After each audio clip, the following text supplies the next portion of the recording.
नमस्कार। सबसे पहले मिरांडा हाउस कॉलेज का धन्यवाद।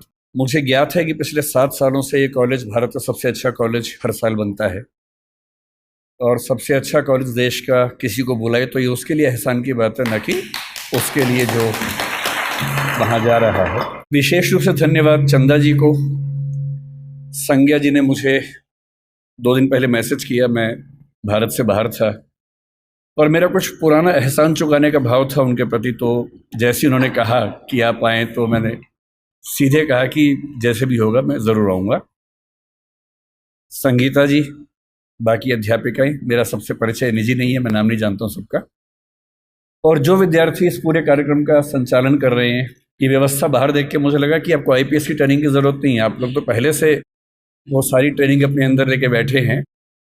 इसे आईपीएस की भाषा बंदोबस्त कहते हैं। किसी बड़े प्रोग्राम को मैनेज करना, सुरक्षा से लेकर हर चीज़ को ठीक से देखना, तो ये सब तो आप लोग पहले से कर रहे हैं। तो मुझे लगता है कि किसी बड़ी चुनौती के सामने आपको परेशानी आने वाली है नहीं। शुरुआत में जो आपने कविता का जिक्र किया, संयोग से वो मेरी सबसे प्रिय कविता भी है। श्रीकांत वर्मा हिंदी के एक बहुत ही महान कवि हुए। 1980 के दशक में उनकी मृत्यु हुई अमेरिका में कैंसर से लड़ते हुए। और जो सबसे अच्छी कविता वो लिख के गए, और मुझसे कोई पूछे कि मैं, क्योंकि साहित्य का व्यक्ति हूँ और सैकड़ों कविताएं तो मुझे कम से कम याद होंगी ही, क्योंकि मुझे बड़ा शौक है कविताएं सुनने का, पढ़ने का, याद करने का। और यदि कोई मुझसे पूछे कि मुझे अगर एक कविता चुननी हो जो सबसे गहरे स्तर पर मुझे प्रभावित करती रही है, तो वो वही कविता है जिससे आज के कार्यक्रम की शुरुआत इस बच्चे ने की। चाहता तो बच सकता था, मगर कैसे बच सकता था, जो बचेगा कैसे रचेगा। पहले मैं झुलसा चिटकने लगा, चाहता तो कराह सकता था, मगर कैसे कराह सकता था, जो कराहेगा कैसे निभाएगा। और ये कविता कई ऐसे संदर्भों को लेकर आगे बढ़ती है और हर संदर्भ में जीवन का एक बड़ा महत्वपूर्ण पहलू हमारे सामने आता है। मुझे खुशी है कि इस कॉलेज ने मुझे जिस विषय पर बात करने के लिए बुलाया है वो विषय भाषा का विषय है। भाषा को लेकर मेरी राय का जिक्र परिचय में हुआ ही है। मैं मानता हूं कि हर भाषा आत्मा की भाषा नहीं होती है, भाषाओं के बहुत सारे काम होते हैं। अंग्रेजी भी मेरे लिए बड़ी प्रिय भाषा है, हिंदी प्रिय भाषा है, सारी भाषाएं प्रिय हैं। मैं उन लोगों में नहीं हूं जो किसी एक से प्रेम करने के लिए बाकी से नफरत करना पसंद करता हो। मैं सबसे प्रेम करना पसंद करता हूं और उसमें हिंदी मेरी मातृभाषा है। तो जो प्यार माँ से होता है वो हिंदी से है। ये कहने में मुझे दुनिया के किसी भी मंच पर ना संकोच है, ना झिझक है, ना कोई भय है। तो हिंदी मेरी माँ है और माँ के मामले में न समझौते होते हैं, न चयन की सुविधाएं होती हैं, न चयन की जरूरत होती है। और हिंदी मेरी माँ है का मतलब ये नहीं है कि तेलुगु मेरे दुश्मन है, या कि उर्दू मेरे दुश्मन है, या अंग्रेजी मेरे दुश्मन है। नहीं, मैं बिल्कुल नहीं चाहता कि आप भी एक ऐसा मिजाज लेकर आगे बढ़ें कि हम एक भाषा को सम्मान की निगाह से देखें और उसी तेवर से बाकी भाषाओं को अपमान की निगाह से देखें। ऐसा बिल्कुल मैं चाहता हूं, मैं तो नहीं करता हूं। मैं चाहता हूं कि कोई भी ना करे, आप भी ऐसा ना करें। संस्कृत मेरी परनानी है। संस्कृत की बेटियां अपभ्रंश हुई, प्राकृत हुई। उनकी बहुत सारी बेटियों में एक बेटी का मैं बच्चा हूं, उसका नाम हिंदी है। उसी अपभ्रंश प्राकृत की बहुत सारी बेटियों में मराठी भी है, गुजराती भी है, पंजाबी भी है, बांग्ला भी है, असमिया भी है, ओडिया भी है। और उसी नानी के पड़ोस के परिवार की और जो बच्चियां हैं उनमें तेलुगु, तमिल और मलयालम, कन्नड़, ये सब भाषाएं भी हैं। और इन नानी के समय में इन सब भाषाओं में बहुत अपनत्व था, बहुत सहयोग था। आज हम कितनी भी दूरी महसूस करें, हमारी नानी के ज़माने में इनमें बहुत लेन देन हुआ, आदान प्रदान हुआ। और इसलिए जब आप मलयालम सीखेंगे या तमिल सीखेंगे तो आप बड़ा आश्चर्यचकित हो जाएंगे कि कई बार संस्कृत के शब्द एज इट इज़ आपको उन भाषाओं में मिलते हैं और आपको समझ में आता है कि एक पीढ़ी का अंतर नहीं है। थोड़ा और पीछे जाएंगे तो कई पीढ़ी पीछे हमारी बड़ी गहरी दोस्ती रही है, ताल्लुकात रहे हैं। और इसलिए जब भाषा के प्रश्न पर मुझे कोई बोलने को कहता है, मुझे लगता है कि ये शायद दुनिया का सबसे महत्वपूर्ण सवाल है। अलग बात है कि आजकल हम इसको एक हल्का सवाल मान लेते हैं, पर मैं भी आपको समझाना चाह रहा हूं कि ये दुनिया का सबसे महत्वपूर्ण सवाल क्यों है। हिंदी दिवस के दिन एक परंपरा है कि हम आमतौर पर भावनात्मक मुहावरों से बात करते हैं। आज सुबह से मेरे पास 8-10 मैसेज आ चुके हैं जिन सब में एक वाक्य लिखा है कि हिंदी भारत माता के माथे की बिंदी है। हर साल ये मैसेज आता है। अच्छा मैसेज है, पढ़ के अच्छा लगता है। पर मैं चाहता हूं कि हिंदी समाज हिंदी माथे की बिंदी से आगे बढ़कर कुछ और मुद्दों पर बात करे। केवल उन भावनाओं में डूब के बात करना काफ़ी नहीं है, उससे कुछ आगे निकलना ज़रूरी है। मैं आपको 2 कहानियों से बात शुरू करता हूं ताकि आप समझ सकें कि ये मुद्दा कितना महत्वपूर्ण है। एक किताब जो पिछले 15-20 साल में दुनिया की सबसे मशहूर किताबों में से एक बनी, उसका नाम सेपियंस है, आपने शायद सुना होगा। मैं हिंदी के बच्चों से कहूँगा कि थोड़ा सा पढ़ने का अभ्यास अपना बनाएं। हिंदी के समाज से मुझे गंभीर शिकायत है कि हम लोग पढ़ते कम हैं, हम लोग भावनाओं में ज़्यादा बहते हैं, पढ़ने की आदत हमें कम है। और आज के ज़माने में जब दुनिया की हर अच्छी किताब हिंदी में भी उपलब्ध है तो हिंदी में ही पढ़िए, लेकिन कम से कम पढ़िए, क्योंकि पढ़ने से अच्छा कुछ नहीं है। एक किताब पढ़ने का मतलब किसी एक व्यक्ति के जीवन के 40-50 साल के निष्कर्षों को 3 दिन में समझ लेना, और आप 50 साल मैच्योर हो जाते हैं 3 दिन में केवल एक अच्छी किताब पढ़ लेने से। बहरहाल, सेपियंस किताब मानव जाति का इतिहास है। ये भारत का इतिहास, आधुनिक इतिहास, प्राचीन इतिहास नहीं है, मानव जाति का इतिहास है। माना जाता है कि 1400 करोड़ साल पहले बिग बैंग हुआ, जहां ये पृथ्वी पहली बार बनने की प्रक्रिया शुरू हुई। 450 करोड़ साल पहले पहली बार जीवन अस्तित्व में आया, अमीबा आया। उसके बाद लंबे समय तक खूब घटनाक्रम होते गए। हम कहीं नहीं थे उस समय। 3 लाख साल के आसपास पीछे जाएं तो एक परिवार पैदा हुआ जिसको होमो कहते हैं। होमो का मतलब हमारा परिवार। उस होमो परिवार में एक हम हैं, होमो सेपियंस, क्योंकि हम होमो परिवार में सेपियंस नाम की शाखा हैं। उस परिवार में और भी शाखाएं थी। निएंडरथल एक बहुत प्रसिद्ध, आपने नाम सुना होगा, ऑस्ट्रेलोपिथेकस का नाम सुना होगा, होमो इरेक्टस का नाम सुना होगा। ये सारे के सारे वो जीव थे जो होमो सेपियंस के आमने सामने जिंदा थे और संघर्ष में थे। चुनौती ये थी कि अंत में इनमें से कौन जीतेगा। ये व्यावहारिक तौर पर संभव नहीं था कि ये सारे साथ साथ चल सके। ये बात सुनने में अच्छी लगती है कि सब साथ साथ चले, पर इवोल्यूशन की हिस्ट्री में बहुत व्यावहारिक नहीं होता है। एक सवाल यह भी था कि होमो परिवार का कोई प्राणी क्या चिंपैंजी को, बंदर को, इन सबको हरा पाएगा, क्योंकि उस समय तक ये सारी स्पीशीज लगभग बराबर संघर्ष में चल रही थी। आज से 70,000 साल पहले तक ये सब यूं ही चल रहा था, और फिर एक घटना घटी। उस घटना को सेपियंस किताब के लेखक ने, जिनका नाम युवाल नोआ हरारी है, उन्होंने संज्ञानात्मक क्रांति या कॉग्निटिव रिवॉल्यूशन का नाम दिया, और ये घटना 40,000 साल तक चलती रही। और इस बात पर बड़ा गहरा विचार किया कि क्या वजह थी कि होमो सेपियंस जिंदा रहा, निएंडरथल मर गया। हम मानते हैं कि निएंडरथल वो है जो यूरोप की आज की जो स्पीशीज है उसका पूर्वज था।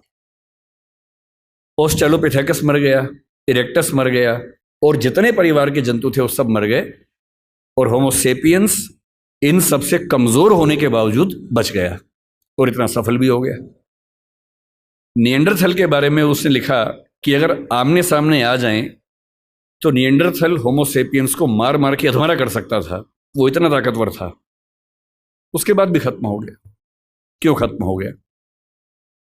और तब आता है वो सिद्धांत जो आज की इस डिस्कशन की शुरुआत का बिंदु है। होमो सेपियंस इसलिए जिंदा रहा क्योंकि उसके पास भाषा की क्षमता थी। भाषा की क्षमता बाकियों के पास भी थी, चिंपैंजी के पास भी है, बंदर के पास भी है, पर बंदरों पर खूब प्रयोग हुए। बंदर हों, अन्य स्पीशीज हों, तोता हमसे ज्यादा ध्वनियां बोल सकता है, हमसे ज्यादा। इसके बाद भी तोता सफल नहीं हो पाया क्योंकि वो उतना सोच नहीं पाता है। चिंपैंजी की भाषा, बंदर की भाषा, निएंडरथल की भाषा सीमित भाषाएं थी। वो एक आवाज में पूरा एक वाक्य बोलते थे, और ऐसे प्रयोग आज भी होते हैं। अगर आप जंगलों की आवाजें सुनेंगे तो बंदरों की एक आवाज का मतलब एक पूरा सेंटेंस होता है। जैसे एक आवाज का मतलब है कि शेर आया, जैसी एक बंदर आवाज निकालेगा सारे बंदर पेड़ पर चढ़ जाएंगे। फिर दूसरी आवाज का मतलब होगा शेर चला गया, वो सुन के सब उतर जाएंगे नीचे। भाषा वैज्ञानिकों ने वो आवाजें रिकॉर्ड कर ली और एक बार अच्छे म्यूजिक सिस्टम से एक जंगल में जाके आवाज प्ले कर दी, शेर आया, और वो आवाज सुनते सारे बंदर पेड़ के ऊपर चढ़ गए और फिर आपस में देख रहे थे किसने बोला। और 10-15 मिनट के बाद दूसरी आवाज प्ले की, शेर चला गया, सारे बंदर नीचे उतर गए। एक आवाज, एक वाक्य। इंसान की भाषा की सबसे बड़ी खूबसूरती यह है कि वो डिस्क्रीट भाषा है, विविक्त भाषा है, जिसका मतलब यह है कुछ 25-30 ध्वनियों से, 50 ध्वनियों से हम अरबों शब्द बना सकते हैं और अरबों शब्दों से खरबों वाक्य बना सकते हैं। इतनी लचीली भाषा हमारी है जिसमें किसी भी बात को कहने के 50 तरीके हमारे पास हैं, और ये तरीके इस संसार में किसी और स्पीशीज के पास नहीं है। इसीलिए होमोसेपियंस बन पाया। और आज अगर हम जिंदा हैं, आज हम चिंपांजी से बेहतर हैं, गुरिल्ला से बेहतर है, बंदर से बेहतर हैं, और होमो इरेक्टस से बेहतर है, निएंडरथल से बेहतर हैं, जिंदा हैं, तो इसकी मूल वजह है हमारी भाषा की क्षमता। जो चीज़ें मुफ्त में मिलती हैं उसकी कीमत हम नहीं समझते हैं। भाषा ऐसी एक चीज़ है, मुफ्त में मिल जाती है तो हमें लगता है कि ये तो ऐसे ही है। लेकिन जब आप इस नज़रिए से समझेंगे कि भाषा ही वो चीज़ है जो हमें मनुष्य बनाती है, तो शायद इस बात का महत्व ज़्यादा अच्छे से हम समझ पाएंगे। भाषा को लेकर झगड़ा जो आज के समय में है, हम आज हिंदी की बात कर रहे हैं, किसी और कोने में कोई किसी और भाषा की बात कर रहा होगा। ऐसा क्यों नहीं होता कि दुनिया में एक ही भाषा होती? ऐसा क्यों है कि भाषाएं बहुत सारी हैं? ना बहुत सारी भाषाएं होती ना झगड़े होते, सब एक ही भाषा बोल रहे होते। सोचने में कितना अच्छा लगता है। तो ओल्ड टेस्टामेंट में जो यहूदियों का बाइबल का हिस्सा है, उसमें कहानी आती है, उसको बोलते हैं बेबीलोनिया की या बाबिल की कहानी। कहानी ये है कि एक बार ईश्वर ने, यहूदियों के ईश्वर याहवे ने, जब देखा कि मनुष्य बहुत पाप कर रहे हैं तो उसने बहुत तेज बाढ़ पैदा की। ये वही बाढ़ है जो आपने आज से 10 साल पहले एक फिल्म 2012 में देखी होगी। ये उसी बाढ़ की कहानी है। इतनी ज्यादा बाढ़ की सारी इंसानी सभ्यता नष्ट हो जाए, क्योंकि ये लोग इतने पापी हैं, और ईश्वर को ये लगा कि मैंने गलती कर दी इन लोगों को मनुष्य बना के, इनके तो पाप खत्म नहीं होते हैं। नाराज होकर उसने सारी सभ्यता को विनाश करने के कगार पे खड़ा कर दिया। हम भारतीय सभ्यता में प्रलय की कल्पना करते हैं, कुछ कुछ वैसी कल्पना वहां पर एक बाढ़ की कल्पना है। और तब ईश्वर को यह भी लगा कि अगर सारे खत्म हो जाएंगे तो सृष्टि बनाने का जो पर्पस था वो खत्म हो जाएगा। तो ईश्वर ने अपने एक नबी को भेजा जिनका नाम था नूह या नोआह। ये युवाल नोआ हरारी के बीच में भी जो नाम है नोआह, ये वही नोआ नाम है। और उनसे कहा कि तुम जाओ, जितनी भी स्पीशीज है उन सब की एक एक पेयर को बचा लो ताकि सभ्यता को फिर से शुरू कर सके। तो नोआ ने एक जहाज का निर्माण किया, पानी के जहाज का निर्माण किया, सारी स्पीशीज के एक एक पेयर को उस पर रखा, अपने परिवार को रखा और बाढ़ से बचा लिया। और उसके बाद नई सभ्यता शुरू हुई। और जब नई सभ्यता शुरू हुई तो बेबीलोनिया के राजा के मन में एक विचार आया कि अगर हम एक इतनी ऊंची मीनार बना लें कि किसी भी बाढ़ में हम डूबे ही नहीं, तो चिंता खत्म हो जाएगी। तो बाबेल नाम के स्थान पर, बेबीलोनिया का स्थान था, एक टावर बनना शुरू हुआ। ये बाइबल में जेनेसिस की कहानी है। टावर बनने लगा, काफी ऊंचा बन गया, और बनते बनते ईश्वर को यह लगा कि ये मेरी शान में गुस्ताखी हो रही है, क्योंकि मैं बाढ़ ले आऊंगा उससे बचने के लिए, ये मेरे खिलाफ साजिश कर रहे हैं। तो ईश्वर ने क्या किया, एक कमाल कर दिया। उसने उस टावर पर काम करने वाले व्यक्तियों और बाकी व्यक्तियों को भाषाओं में बांट दिया ताकि वो एक दूसरे की बात ना समझ सके। और एक कहानी चलती है कि अगर आप चाहते हैं कि सारे मनुष्य एक ना हो तो उनको भाषाओं में बांट दीजिए। और उसके बाद से आज तक सारे मनुष्य आपस में झगड़ा कर रहे हैं। ये कहानी ऐतिहासिक रूप से कितनी सही है मुझे नहीं पता, मिथक है, धर्म की बात है, पर ऐसी कहानियां किसी कंसेप्ट को समझने के लिए बहुत काम की कहानियां होती हैं। और जब मैं भाषा के प्रश्न को देखता हूं तो मैं दो नजरियों से देखना पसंद करता हूं।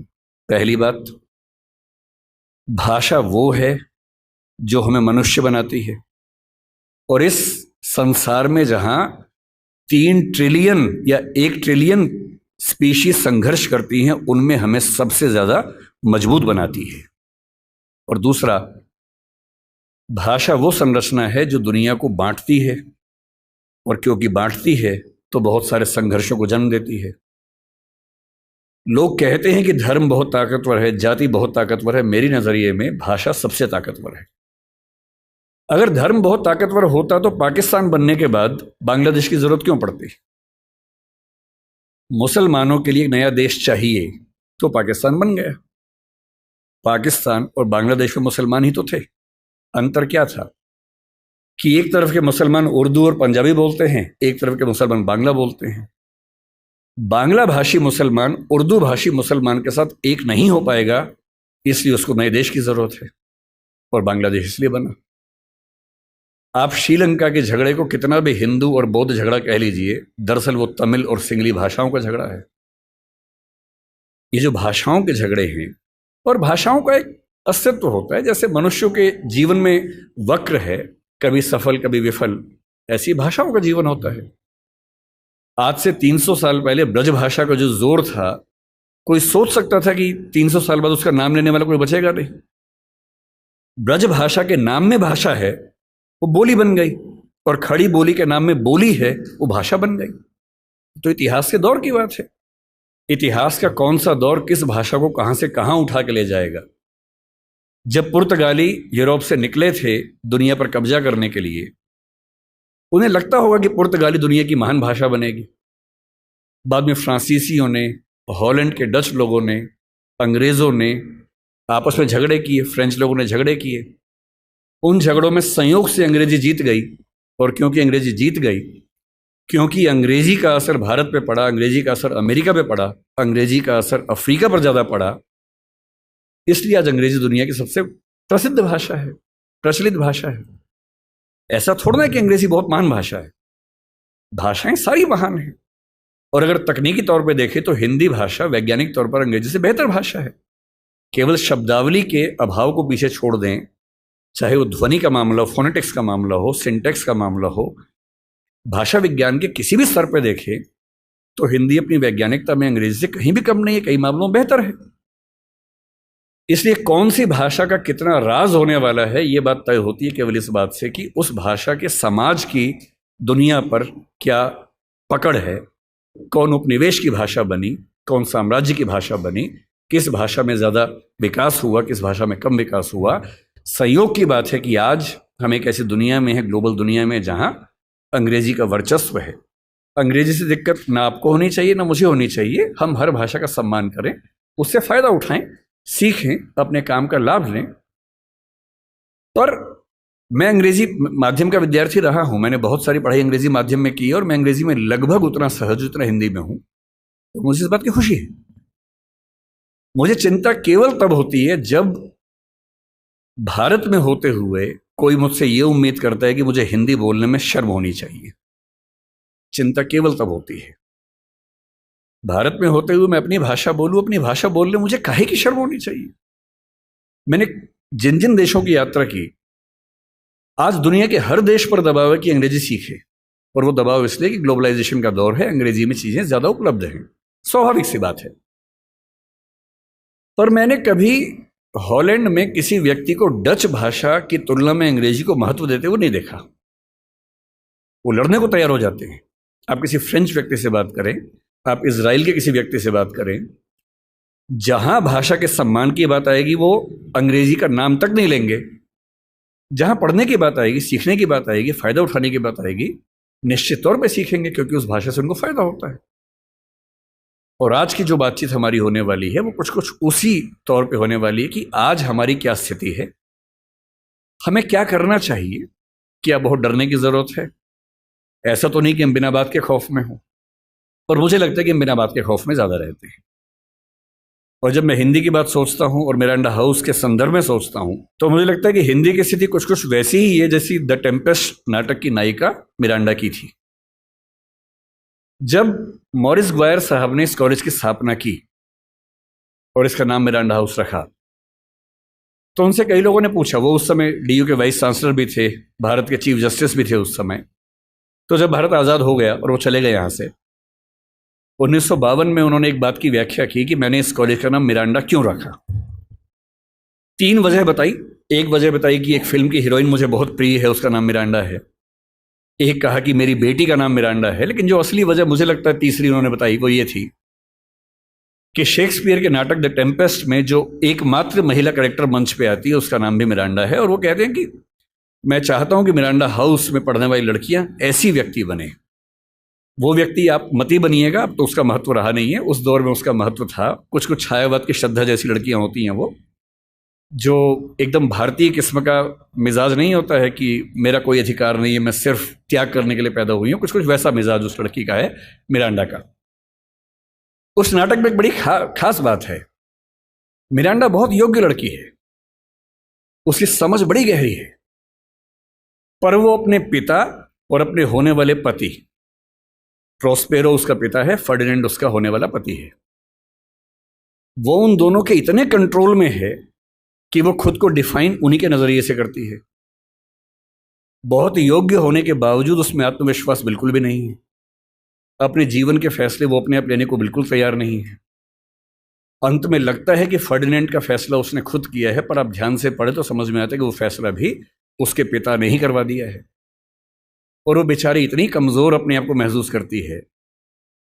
हिंदी की एक फिल्म में एक गीत आया था, एक पत्नी है जो अपने पति से बहुत प्रेम करती है, सुंदर नहीं है, पति उससे प्रेम नहीं करता है, पति कहीं और प्रेम करता है। तो वो लड़की, फिल्म का नाम था नसीब अपना अपना, एकदम समझ लीजिए कि मिरांडा ही उसे बोल रही है, एकदम मिरांडा का भारतीय संस्करण है। और वह अपने पति के बारे में एक वाक्य बोलती है, भला है बुरा है जैसा भी है, मेरा पति मेरा देवता है। ये उस जमाने में चलता था। आज के ज़माने में तो पत्नियां पति का हिसाब बराबर कर देती है अगर कोई ऐसा करे तो, लेकिन उस जमाने में ऐसी हरकतें होती थी। और टेम्पेस्ट की नायिका मिरांडा अपने प्रेमी से, फर्डिनेंड से कह रही है, अगर तुम मुझसे शादी कर लोगे तो मैं तुम्हारी पत्नी हूं, और नहीं करोगे तो मैं तुम्हारी दासी हूं। तुम मुझे किसी भी रूप में रखो, मैं जिंदगी भर तुम्हारी दासी बन के रहूंगी, नौकरानी बन के रहूंगी। और इस बात पे 16वीं सेंचुरी का ब्रिटिश समाज पागल हो गया कि लड़की हो तो ऐसी, बीवी हो तो वैसी। कुछ कुछ वैसा ही जैसे भारतीय परंपरा में छायावाद में श्रद्धा जैसी नारियां हमें दिखती हैं, जो केवल देने की बात करती हैं, अपने हक की बात बिल्कुल भूल के भी नहीं करती हैं। हिंदी की स्थिति कुल मिला के मिरांडा जैसी है। आपको जब भी समझना हो कि हमारी भाषा किस हालत में है, तो हमारी भाषा द टेम्पेस्ट की मिरांडा की हालत में है। ताकतवर है और उसको ताकत का एहसास नहीं है, समझदार है पर उसको किसी ने बताया नहीं कि तुम कितनी समझदार हो। खुद फैसले कर सकती है, पर उसके नाम पर फैसले लेने वाले खुद इतने समझदार नहीं हैं कि उसके महत्व का अनुमान कर सके। अपने ही मठाधीशों से घिरी हुई, अपने ही परिवार के ऊल जलूल निर्णय करने वालों की दासी बनी हुई, कुछ कुछ वैसी स्थिति हिंदी की है। मैं ऐसा क्यों कह रहा हूं कि हिंदी बहुत ताकतवर भाषा है, लेकिन हम मेरा बात के डरते हैं। कुछ उदाहरण से बात समझ लेते हैं। और जब भी कोई आपसे पूछे कि हिंदी का भविष्य क्या है, हमेशा ध्यान रखना है, किसी जटिल प्रश्न का उत्तर एक नहीं होता है, हाँ या ना में नहीं होता है। उसका उत्तर बहुत सारे पहलुओं में होता है। और जब तक आप किसी जटिल प्रश्न को 4-5 सरल प्रश्नों में तोड़ नहीं लेंगे, तब तक उस प्रश्न का उत्तर आप ठीक से दे ही नहीं पाएंगे। इसलिए जब भी कोई आपसे पूछे कि क्या हिंदी का कोई भविष्य है या हिंदी का भविष्य कैसा है, तो हिंदी कोई एक वस्तु नहीं है। हिंदी में बहुत सारी चीजें आती हैं। मसलन आपको बताना पड़ेगा कि बोलचाल की भाषा के रूप में हिंदी का भविष्य क्या है, राजभाषा के रूप में, ऑफिशियल लैंग्वेज के रूप में हिंदी का भविष्य क्या है, राष्ट्रभाषा के रूप में क्या है, संपर्क भाषा के रूप में क्या है, ज्ञान विज्ञान की भाषा के रूप में क्या है, व्यापार की, वाणिज्य की, नौकरी की दुनिया में उसका भविष्य क्या है। और जब तक इन सारे प्रश्नों पर अलग अलग आप 4 वाक्य बोलने की स्थिति में नहीं है, तब तक हिंदी के भविष्य की बात कैसे करेंगे। मसलन, क्या हिंदी का भविष्य बोलचाल की भाषा के रूप में है या हम खत्म होने वाले हैं। यदि कोई आपसे कहे कि हम खत्म होने वाले हैं, उस मूर्ख की बात को बिल्कुल मानने की जरूरत नहीं है। वो निरा मूर्ख व्यक्ति होगा जो ऐसी बात कर सकता है। तथ्यों पर ध्यान देना है। हिंदी समाज की बुरी आदत है कि हम तथ्यों पर नहीं, अफवाहों पर ज्यादा ध्यान देते हैं। तथ्यों पर ध्यान देना है। जनगणना निकाल के देख लीजिए। 1991 में प्रथम भाषा के रूप में हिंदी बोलने वालों की संख्या भारत में 39% थी। कुल 83 करोड़ आबादी थी, उसमें से लगभग 32 करोड़ के आसपास हिंदी प्रथम भाषा के रूप में बात कर रहा हूं मैं, मातृभाषा। 2001 के सेंसस में यह परसेंटेज 39 से बढ़ के 41 हो गया, 41% हो गया। 2011 के सेंसस में जब हमारी आबादी 121 करोड़ हो गई, प्रथम भाषा के रूप में हिंदी बोलने वालों की परसेंटेज 43.6 हो गई, जिसका सीधा सा मतलब है कि 53 करोड़ लोग, 52-53 करोड़ लोग भारत में हिंदी को मातृभाषा के रूप में बोलते हैं। और अंग्रेजी को मातृभाषा के रूप में कितने बोलते हैं भारत में? 2,70,000, 0.02%। 43.6% और 0.02% के बीच में अगर आपको ऐसा लगने लगे कि हमारी भाषा का अस्तित्व खतरे में है, तो मेरा ख्याल है कि हमारा दिमाग खतरे में है।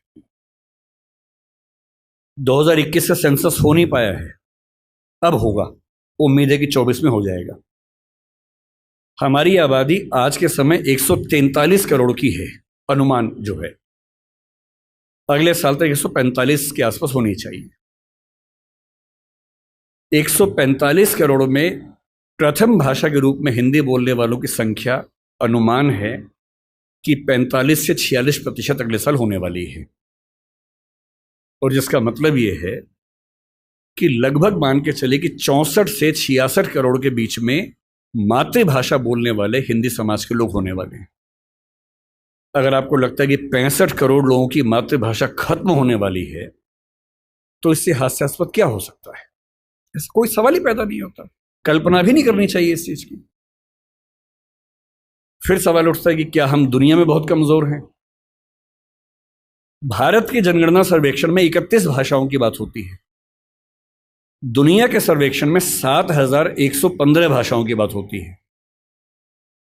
7,115 भाषाओं में आपको जान के आश्चर्य होगा कि 150 भाषाएं ऐसी हैं जिनको बोलने वालों की संख्या 10 से कम है। कुल 10 व्यक्ति, 5 व्यक्ति बोलते हैं, 6 बोलते हैं, 4 बोलते हैं, 2 बोलते हैं, 1 बोलता है, 10 बोलते हैं। 150 भाषाएं ऐसी हैं। लगभग 5,500 से 6,000 भाषाएं ऐसी हैं जिनको बोलने वालों की संख्या 1 लाख से कम है। और पूरी दुनिया में 800 करोड़ की आबादी में हिंदी का स्थान जानते हैं कौन सा बोलने वालों में? तीसरा स्थान। 7,115 भाषाओं में जो भाषा तीसरे नंबर पे है, उसके बोलने वाले परेशान हैं कि हम खत्म होने वाले हैं। आप उनका हाल सोचिए जो 10 से कम पे चल रहे हैं, जो 1 लाख से कम पे चल रहे हैं, 10 लाख से कम पे चल रहे हैं। और हम दुनिया की पूरी आबादी में 8% से ज्यादा जिस भाषा को बोलने वाले लोग हैं, हमसे ज्यादा केवल अंग्रेजी और मंडारिन 2 ही भाषाएं हैं जो 16 और 14% पे हैं। और हम नंबर 3 8% पे हैं। ना फ्रेंच हमसे आगे, ना स्पेनिश हमसे आगे है। और जितनी भाषाओं का नाम आप जानते हैं वो सब हमसे कोसों पीछे हैं। इसलिए बोलचाल की भाषा, सांस्कृतिक भाषा, सामाजिक भाषा के तौर पर हिंदी पर न खतरा है, न खतरा आने की संभावना है। इसको मन से एकदम निकाल दीजिए, दूर दूर तक निकाल दीजिए।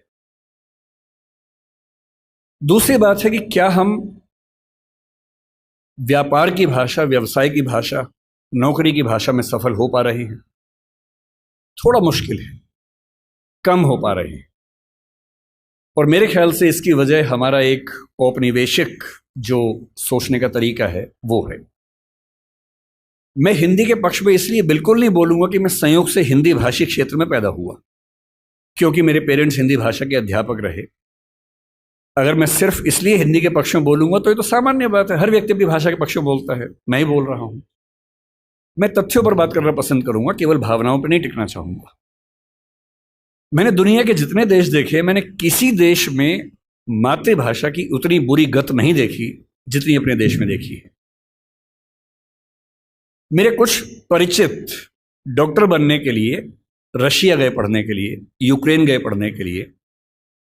तो मैंने उनसे पूछा, मैंने कहा कैसे पढ़ते हो भाई, वहां कौन सी भाषा में पढ़ाते हैं, अंग्रेजी पढ़ाते हैं? बोले नहीं, रशियन में पढ़ाते हैं मेडिकल साइंस। यूक्रेन में यूक्रेन की भाषा में पढ़ाते हैं रशियन, मतलब मेडिकल साइंस। लगभग हर देश में वैसा हाल है। तो मैंने उनसे पूछा कि फिर आप कैसे पढ़ते हैं, आपको तो भाषा नहीं आती है? तो बोले नहीं, वहां का निश्चित सा नियम है कि पहले साल में हमें वो भाषा सीखनी होती है, फिर अगले 4 साल में उस भाषा में मेडिकल साइंस सीखना होता है। तो मैंने कहा इससे अच्छा वो अंग्रेजी में सिखा दें, आपको अंग्रेजी आती है। बोले नहीं, वहां तो ऐसी बात करने से भी नाराज हो जाते हैं, अपनी भाषा को लेकर बहुत सम्मान करते हैं वो लोग। वहां पढ़ाई की भाषा वही है जो उनके समाज की भाषा है। अंग्रेजी भी है, रिसर्च में है, जहां जरूरत है अंग्रेजी भी है, अंग्रेजी के विभाग है, वो भी एक भाषा के तौर पर है।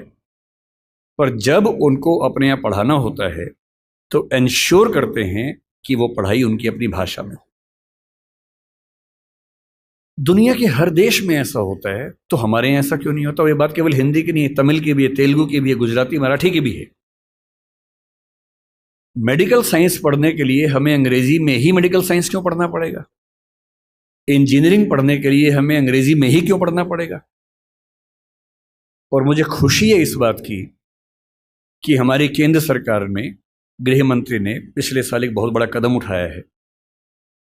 मध्य प्रदेश पहला ऐसा राज्य बना है जहां मेडिकल साइंस, इंजीनियरिंग और मैनेजमेंट की पढ़ाई हिंदी में शुरू हो गई है। और किताबें भी तैयार हो गई हैं, इंजीनियरिंग की भी, मेडिकल साइंस की भी। ऐसी कौन सी रॉकेट साइंस है इसमें? ऐसा कौन सी आश्चर्य की बात है? एक ही तनाव हो सकता है कि भाई आप जब बात करेंगे टर्म्स की, तकनीकी शब्दों की बात करेंगे, तो तकनीकी शब्दों को आप दूसरी भाषा में आराम से नहीं ला सकते, क्योंकि उस भाषा में उतने शब्द विकसित नहीं हुए। कोई बात नहीं, आप बीमारियों के नाम, लेबोरेटरी के टेस्ट के नाम वैसे के वैसे अंग्रेजी में स्वीकार कर लीजिए, उसको देवनागरी लिपि में लिख लीजिए, जैसे आप व्हाट्सएप पे लिखते ही होंगे। आप हिंदी भाषा में रोमन मैसेज करते ही हैं, मतलब अंग्रेजी की लिपि में हिंदी लिखते ही होंगे कई बार। तू कहाँ जा रही है, TU के, अब तो आपने और छोटा कर दिया, KHA कहाँ हो गया उसी में, जा में जे से ही काम चल जाता होगा, RH से रही हो जाता होगा, और H से है हो जाता होगा। इसी को भाषा का अपभ्रंश बनना बोलते हैं, जो आजकल हम नए सिरे से बना रहे हैं। क्या समस्या है? मेडिकल साइंस की पूरी किताब हिंदी में हो और उसमें अंग्रेजी के तकनीकी शब्दों का इस्तेमाल वैसा का वैसा हो, इसमें क्या परेशानी है? और जब भाषा हम सीखते हैं, आपको आश्चर्य होगा, मैं फिर कह रहा हूं, मैं तथ्यों की बात करूंगा, रिसर्च की बात करूंगा, भावनाओं की बात नहीं करूंगा। दुनिया में स्थापित सिद्धांत है, यूनेस्को पीछे पड़ा हुआ है इस चीज के लिए। दुनिया में स्थापित सिद्धांत है कि कोई भी बच्चा दुनिया का जितनी आसानी से अपनी भाषा में सीख सकता है, दूसरी भाषा में सीख ही नहीं सकता। इस पर एक्सपेरिमेंट्स हुए बहुत सारे। जो लेटेस्ट एक्सपेरिमेंट्स हैं उनमें से एक आप सर्च कीजिएगा, इथियोपिया में 1994 में एक एक्सपेरिमेंट हुआ। वो जो करने वाले नाम है, उनका व्यक्ति का नाम इरेद सईद ऐसा कुछ नाम है, बहुत प्रसिद्ध है। आप इथियोपिया 1994 मदर टंग इतना करके सर्च कर लीजिए, तुरंत सामने आ जाएगा। उस व्यक्ति ने बहुत गंभीर रिसर्च की। 1994 में इथियोपिया ने, जो कि एक अफ्रीकन देश है, क्या किया, एक नियम बनाया कि हमारे सारे स्कूलों में प्राथमिक शिक्षा हमारी भाषा में दी जाएगी, और 4थी क्लास के बाद हम बच्चों को अंग्रेजी में शिफ्ट करेंगे। 2 ऑप्शन थे, एक है कि बचपन से अंग्रेजी पढ़ाएं, एक 4थी क्लास के बाद अंग्रेजी में शिफ्ट कर दें, क्योंकि उच्च शिक्षा के मामले में अंग्रेजी ज्यादा कारगर भाषा थी, वहां भी थी, यहां भी थी, आज भी है कई मामलों में। इतना ही चेंज किया कि नर्सरी से नहीं पढ़ाएंगे, 4थी क्लास तक पढ़ाएंगे अपनी भाषा में, अंग्रेजी भी हल्का फुल्का सिखाते रहेंगे, और जब अंग्रेजी में एक ठीक ठाक स्तर आ जाएगा फिर मीडियम चेंज कर देंगे। वो रिसर्च आज की दुनिया में एजुकेशन साइंस की सबसे प्रामाणिक रिसर्च मानी जाती है और वो साबित करती है कि बच्चों की अटेंडेंस बढ़ने से लेकर, बच्चों की समझदारी बढ़ने से लेकर, बच्चों की जिज्ञासा बढ़ने से, बच्चों की पढ़ाई में रुचि बढ़ने से लेकर और बच्चों की अपने परिवार, अपने समाज, अपनी संस्कृति के साथ लगाव बढ़ने के स्तर तक हर मामले में मातृभाषा में पढ़ाई करने से बेहतर स्थितियां बनी। मैं फिर कह रहा हूं, ये बात हिंदी की नहीं है, ये मराठी की भी है, तेलुगु की भी है, तमिल की भी है। मुझे दया आती है उन बच्चों पर जिनमें मेरा बच्चा भी शामिल है। मैं भी उसी समाज की पैदाइश हूं, उसी समाज के दबाव मुझ पर भी काम करते हैं। और ये रिसर्च मैंने संयोग से अपने बच्चे के प्राथमिक शिक्षा के बाद पढ़ी, पहले पढ़ी होती तब भी मैं क्या करता, दिल्ली में आपको एक भी अच्छा स्कूल मिलेगा ही नहीं जो मातृभाषा में पढ़ाता हो। एक ऐसा माहौल है, मुझे दया आती है उन बच्चों पर।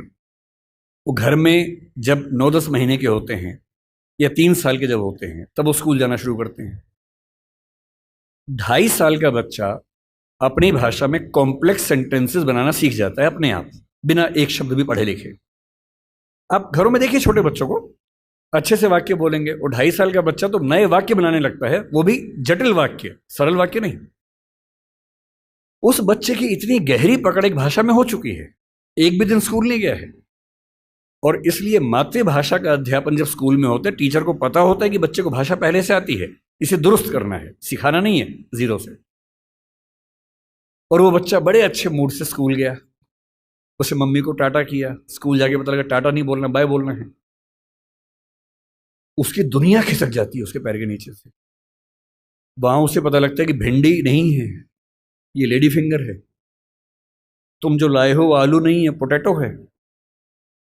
रोटी नहीं है, ब्रेड है। ठीक है, ब्रेड तो वो होती है नहीं, वो सब ब्रेड्स होती हैं। समोसा है ही नहीं इंग्लिश में, उसको पता लगा कि होता ही नहीं है तो। और वो बेचारा एक अजीब सी कश्मकश में है। उसे अपनी भाषा में सीखना था कि जीरो क्या होता है, संख्या क्या होती है, एक क्या होता है। उसे अपनी भाषा में सीखना था कि सरकार क्या होती है, दुनिया क्या होती है, चलती कैसे है।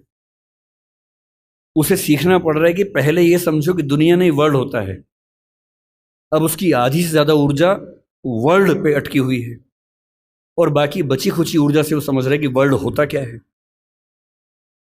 उसकी आधी ऊर्जा लगी नंबर, शब्द याद करने में, न कि ये समझने में कि संख्या क्या होती है, नंबर क्या होता है। एक अजीब सी साजिश दुनिया भर में चल रही है कि दुनिया के हर बच्चे को उसकी मातृभाषा से बचपन में ही वंचित कर दो। उसे एक ऐसी भाषा में सिखाओ जहां उसके लिए वो भाषा सीखना अपने आप में चैलेंज हो। और इसलिए आप देखेंगे कि अगर ज्ञान की दुनिया में दुनिया भर की भाषाओं के आम आदमी शिरकत नहीं कर पा रहे हैं, गलती से भी ये मत सोचिएगा कि दिमाग वाले लोग बहुत कम होते हैं और वही आगे बढ़ते हैं। दिमाग वाले अधिकांश लोगों को बचपन में ही खत्म कर देने की साजिश दुनिया भर में चल रही है। और जो अपनी भाषा में पढ़ ही नहीं पाएगा, वो कैसे आगे बढ़ेगा, कैसे सीखेगा। मैंने 10वीं क्लास तक हिंदी माध्यम से पढ़ाई की है, उसके बाद अंग्रेजी सीखी है, ठीक से सीखी है। अंग्रेजी मुझे कहीं कोई समस्या नहीं आती है, इसमें क्या कोई परेशानी है। मैं आज भी अपनी भाषा में गीत सुनने में ज़्यादा खुश होता हूँ। मुझे फिल्म देखनी मैं हिंदी में पसंद करता हूँ, नाटक देखना हो हिंदी पसंद करता हूँ, मजाक करना हो हिंदी में पसंद करता हूँ, पढ़ना हो कोई ऐसा विषय जो हिंदी में नहीं है तो इंग्लिश में पढ़ता हूँ, इसमें क्या परेशानी है। लेकिन मुझे कोई बचपन से ही मजबूर करे कि मुझे दूसरी भाषा में, संयोग से अंग्रेजी है, फ्रेंच भी हो सकती थी, पुर्तगाली भी हो सकती थी, जो जीत जाता उसकी भाषा ढो रहे होते। ज्ञान विज्ञान की दुनिया में मेरा निजी विश्वास है इस वर्चस्व को तोड़ना बहुत जरूरी है। हम हिंदी में हजारों शब्द क्रिएट नहीं कर पाएंगे 2 दिन में, सही बात है, मुश्किल है। और हमें इतना शुद्धतावादी या प्यूरिटन होने की जरूरत नहीं है कि हम सारे शब्द अपने ही गढ़ेंगे। हम तो इंटरनेट को अंतर्जाल ही बोलेंगे, हम कंप्यूटर को संगणक ही बोलेंगे, तो आप अकेले ही बोलते रहेंगे, कोई पूछेगा नहीं आपको। जो शब्द अंग्रेजी के प्रसिद्ध हो गए उनको मान लीजिए। जापानी भाषा का शब्द है रिक्शा, आप रोज रिक्शा में घूमते हैं, कभी आपने कहा कि रिक्शा को मैं नरयान बोलूंगा? कई लोग बोलते हैं नरयान, कि मनुष्य द्वारा चलने वाला एक विमान या वाहन। क्या बकवास है। अरे जो शब्द जिस भाषा से आया, प्रसिद्ध हो गया, अपना लीजिए उस शब्द को। और उसके बाद भाषा में असली समस्या शब्द नहीं होती है। भाषा विज्ञान में एक होता है जिसको मॉर्फोलॉजी कहते हैं, एक सिमेंटोलॉजी होता है, लेकिन जो सबसे महत्वपूर्ण स्ट्रक्चर है सिंटेक्स है। सिंटेक्स का मतलब है वाक्य का निर्माण कैसे होता है, शब्दों का क्रम कैसे तय होता है। किसी नई भाषा को सीखने में सबसे बड़ी मुश्किल आती है सिंटेक्स सीखने में। आप हिंदी भाषा के सिंटेक्स में अंग्रेजी के शब्दों को शामिल कर लेंगे, रत्ती भर समस्या नहीं आएगी। और इसलिए जिसको हम कहते हैं कि अंग्रेजी माध्यम है और हिंदी माध्यम है, कहने की बातें हैं। मैं अंग्रेजी माध्यम में बच्चों को खूब पढ़ाता हूँ, 8-8 घंटे दिन में पढ़ाता हूँ, और वहाँ भी देखता हूँ कि जैसे कोई मुश्किल कंसेप्ट आता है, जब तक अंग्रेजी में पढ़ाने के बाद हिंदी में भी ना समझा दूँ, उनके चेहरे पर 12 बजे रहते हैं। क्योंकि वो हिंदी भाषी समाज के बचपन से लगातार हिंदी बोलने समझने वाले और अंग्रेजी माध्यम लेके एक ज्ञान की भाषा के तौर पर अंग्रेजी पढ़ने वाले व्यक्ति हैं। हंसी मजाक हिंदी में हो तो ठहाके मार के हंसते हैं, इंग्लिश में हो एक आध हंसता है, बाकी इसलिए हंसते हैं कि हंसने की बात थी तो हम भी हंस लेते हैं। नहीं बात बनती। मन की भाषा, आत्मा की भाषा अलग भाषा होती है, ज्ञान की भाषा अलग भाषा होती है, इसमें कहां कोई दिक्कत है। और इसलिए मैं आपसे कहना चाहता हूं कि ज्ञान विज्ञान की भाषा के तौर पर, व्यवसाय की भाषा के तौर पर जबरदस्ती एक वर्चस्व का दौर चल रहा है जो खत्म होना चाहिए। मुझे खुशी है कि हमारी वर्तमान सरकार इस मामले में, मैं किसी राजनीतिक दल से ताल्लुक नहीं रखता हूं, मुझे ना सरकार का समर्थक माना जाए ना विरोधी माना जाए, क्योंकि मैं सच में दूरी बना के रखता हूं, बहुत दूर बना के रखता हूं। मैं मुद्दों पर तारीफ करता हूं, मुद्दों पर आलोचना करता हूं। भाषा के मामले में वर्तमान सरकार बेहतर काम कर रही है, ये सही बात है। कई स्तरों पर हमने देखा है। मेडिकल साइंस मध्य प्रदेश से शुरू हुआ, एक ही साल में MP में, यूपी में, उत्तराखंड में शुरू भी हो गया। और मैं कई साल से सोचता था कि मेडिकल साइंस में ऐसा क्या है जो हिंदी में नहीं पढ़ सकते। और सोचिए, डॉक्टर बनने के बाद करना क्या आपको डॉक्टर बन के आम आदमी का इलाज करना है। भारत की आम आदमी की हालत क्या है? डॉक्टर के पास जाता है, उसको एक वाक्य समझ में नहीं आता है। डॉक्टर 4 लाइन इंग्लिश के बोलता है, कुछ मुश्किल शब्द बोलता है, तो वो मान लेता है कि ज्ञानी आदमी है, ठीक बोल रहा होगा। उसे अपनी हेल्थ के बारे में एक वाक्य ठीक से समझ में नहीं आता है। किसी विकसित देश में चले जाइए, डॉक्टर की जिम्मेदारी होती है कि जब तक मरीज सारी बातों को ठीक से न समझ ले तब तक इलाज शुरू नहीं कर सकता है। हमारे देश में भाषा का अंतर ऐसा है कि मरीज अपनी बीमारी को ठीक से कभी समझ ही नहीं पाता है। ऑपरेशन तक की सहमति ले लेते हैं अंग्रेजी बोल के, वो समझ नहीं पा रहा होता, हाँ तो हो गया, साइन कर, हाँ साइन कर दिया। उसमें क्या लिखा हुआ है कि तुम्हारा ऑपरेशन करेंगे, तुम मर भी सकते हो, मर गए तो तुम्हारी जिम्मेदारी है। कुछ पता ही नहीं उस बेचारे को। क्यों भारत का हर डॉक्टर, तमिलनाडु का डॉक्टर तमिल में क्यों ना बात करे पेशेंट के साथ, कर्नाटक का डॉक्टर कन्नड़ में बात करे, हिंदी का डॉक्टर हिंदी में बात करे, और अंग्रेजी मातृभाषा वाले जो 2,70,000 लोग हैं उनके लिए कुछ डॉक्टर इंग्लिश वाले रख लीजिए। डॉक्टर की भाषा तो समाज की भाषा होनी चाहिए, यही कानून के साथ है। हमारी जुडिशरी इतना जबरदस्त जुडिशियल फ्रीडम, जुडिशियल इंडिपेंडेंस, संविधान का मूल ढांचा है, सब बातें बढ़िया हैं। पर जिस देश की आबादी में 2,70,000 लोग अंग्रेजी मातृभाषा वाले हों, उस देश का सुप्रीम कोर्ट सारे निर्णय अंग्रेजी में ही देगा, ये कहाँ का लोकतंत्र है? यहाँ आपका जो जुडिशियल इंडिपेंडेंस है या जुडिशियल रिस्पॉन्सिबिलिटी है वो कहाँ चली जाती है? उस समय आपके सुप्रीम कोर्ट में मधु लिमये नाम के व्यक्ति जिद करते हैं कि मैं हिंदी में अपनी बात रखूंगा, आप उनको परमिशन देने के बाद नकार देते हैं कि हमसे गलती हो गई, ऐसा नहीं कर सकते हैं। मेरे देश में, मेरे सुप्रीम कोर्ट में अपनी भाषा में आप बोल भी नहीं सकते। आप 28 राज्यों में से केवल 4 राज्यों में हिंदी में हाई कोर्ट में बात करने की परमिशन देते हैं। लोकतंत्र का मतलब क्या होता है? कुछ गिने चुने एलिट्स के हिसाब से जनता अपनी भाषा बदलेगी, या जनता की भाषा से प्रशासक भाषा बदलेंगे अपनी। अगर लोकतंत्र है तो लोकतंत्र में जनता की भाषा ही केंद्र में होनी चाहिए, कोई और भाषा केंद्र में कैसे हो सकती है? पर हम लोग इतने आदी हो चुके हैं, हम स्लेव मेंटेलिटी के इतने अभ्यस्त हो चुके हैं कि हम ये प्रश्न कभी नहीं करते। हमारे सुप्रीम कोर्ट के चीफ जस्टिस या कोई जज हिंदी में क्यों नहीं बात कर पाते? और नहीं कर पाते, मैं फिर बार बार कह रहा हूँ, मामला सिर्फ हिंदी का नहीं। मेरी इच्छा है कि सुप्रीम कोर्ट के बहुत सारे जजेस में कुछ को तमिल ठीक से आती हो, कुछ को तेलुगु अच्छे से आती हो, कुछ को मराठी आती हो, कईयों को हिंदी आती हो। और बेंच का फैसला करते हुए ये भी एक पॉइंट ध्यान में रखा जाए कि मामला कहाँ का है और उस मामले में ऐसे जज को प्राथमिकता मिले जो उस भाषा को जानता हो, ताकि केस मेरा है, मुझे हिंदी आती है, मेरा वकील अंग्रेजी में कुछ कुछ बोला, जज ने कुछ कुछ बोला, फैसला हो गया, मुझे पता ही नहीं कि क्या हुआ, और इतने में पुलिस आगे मुझे ले गई और मैं परेशान हूं कि हुआ क्या। मेरे मामले के किसी प्रसंग में मेरी भूमिका ही नहीं है, क्योंकि सारी प्रक्रिया दो ऐसे व्यक्तियों के बीच में चल रही है जिनके पास एक भाषा है जो मेरी भाषा नहीं है, जबकि मामला मेरा है, और कहने को लोकतंत्र है।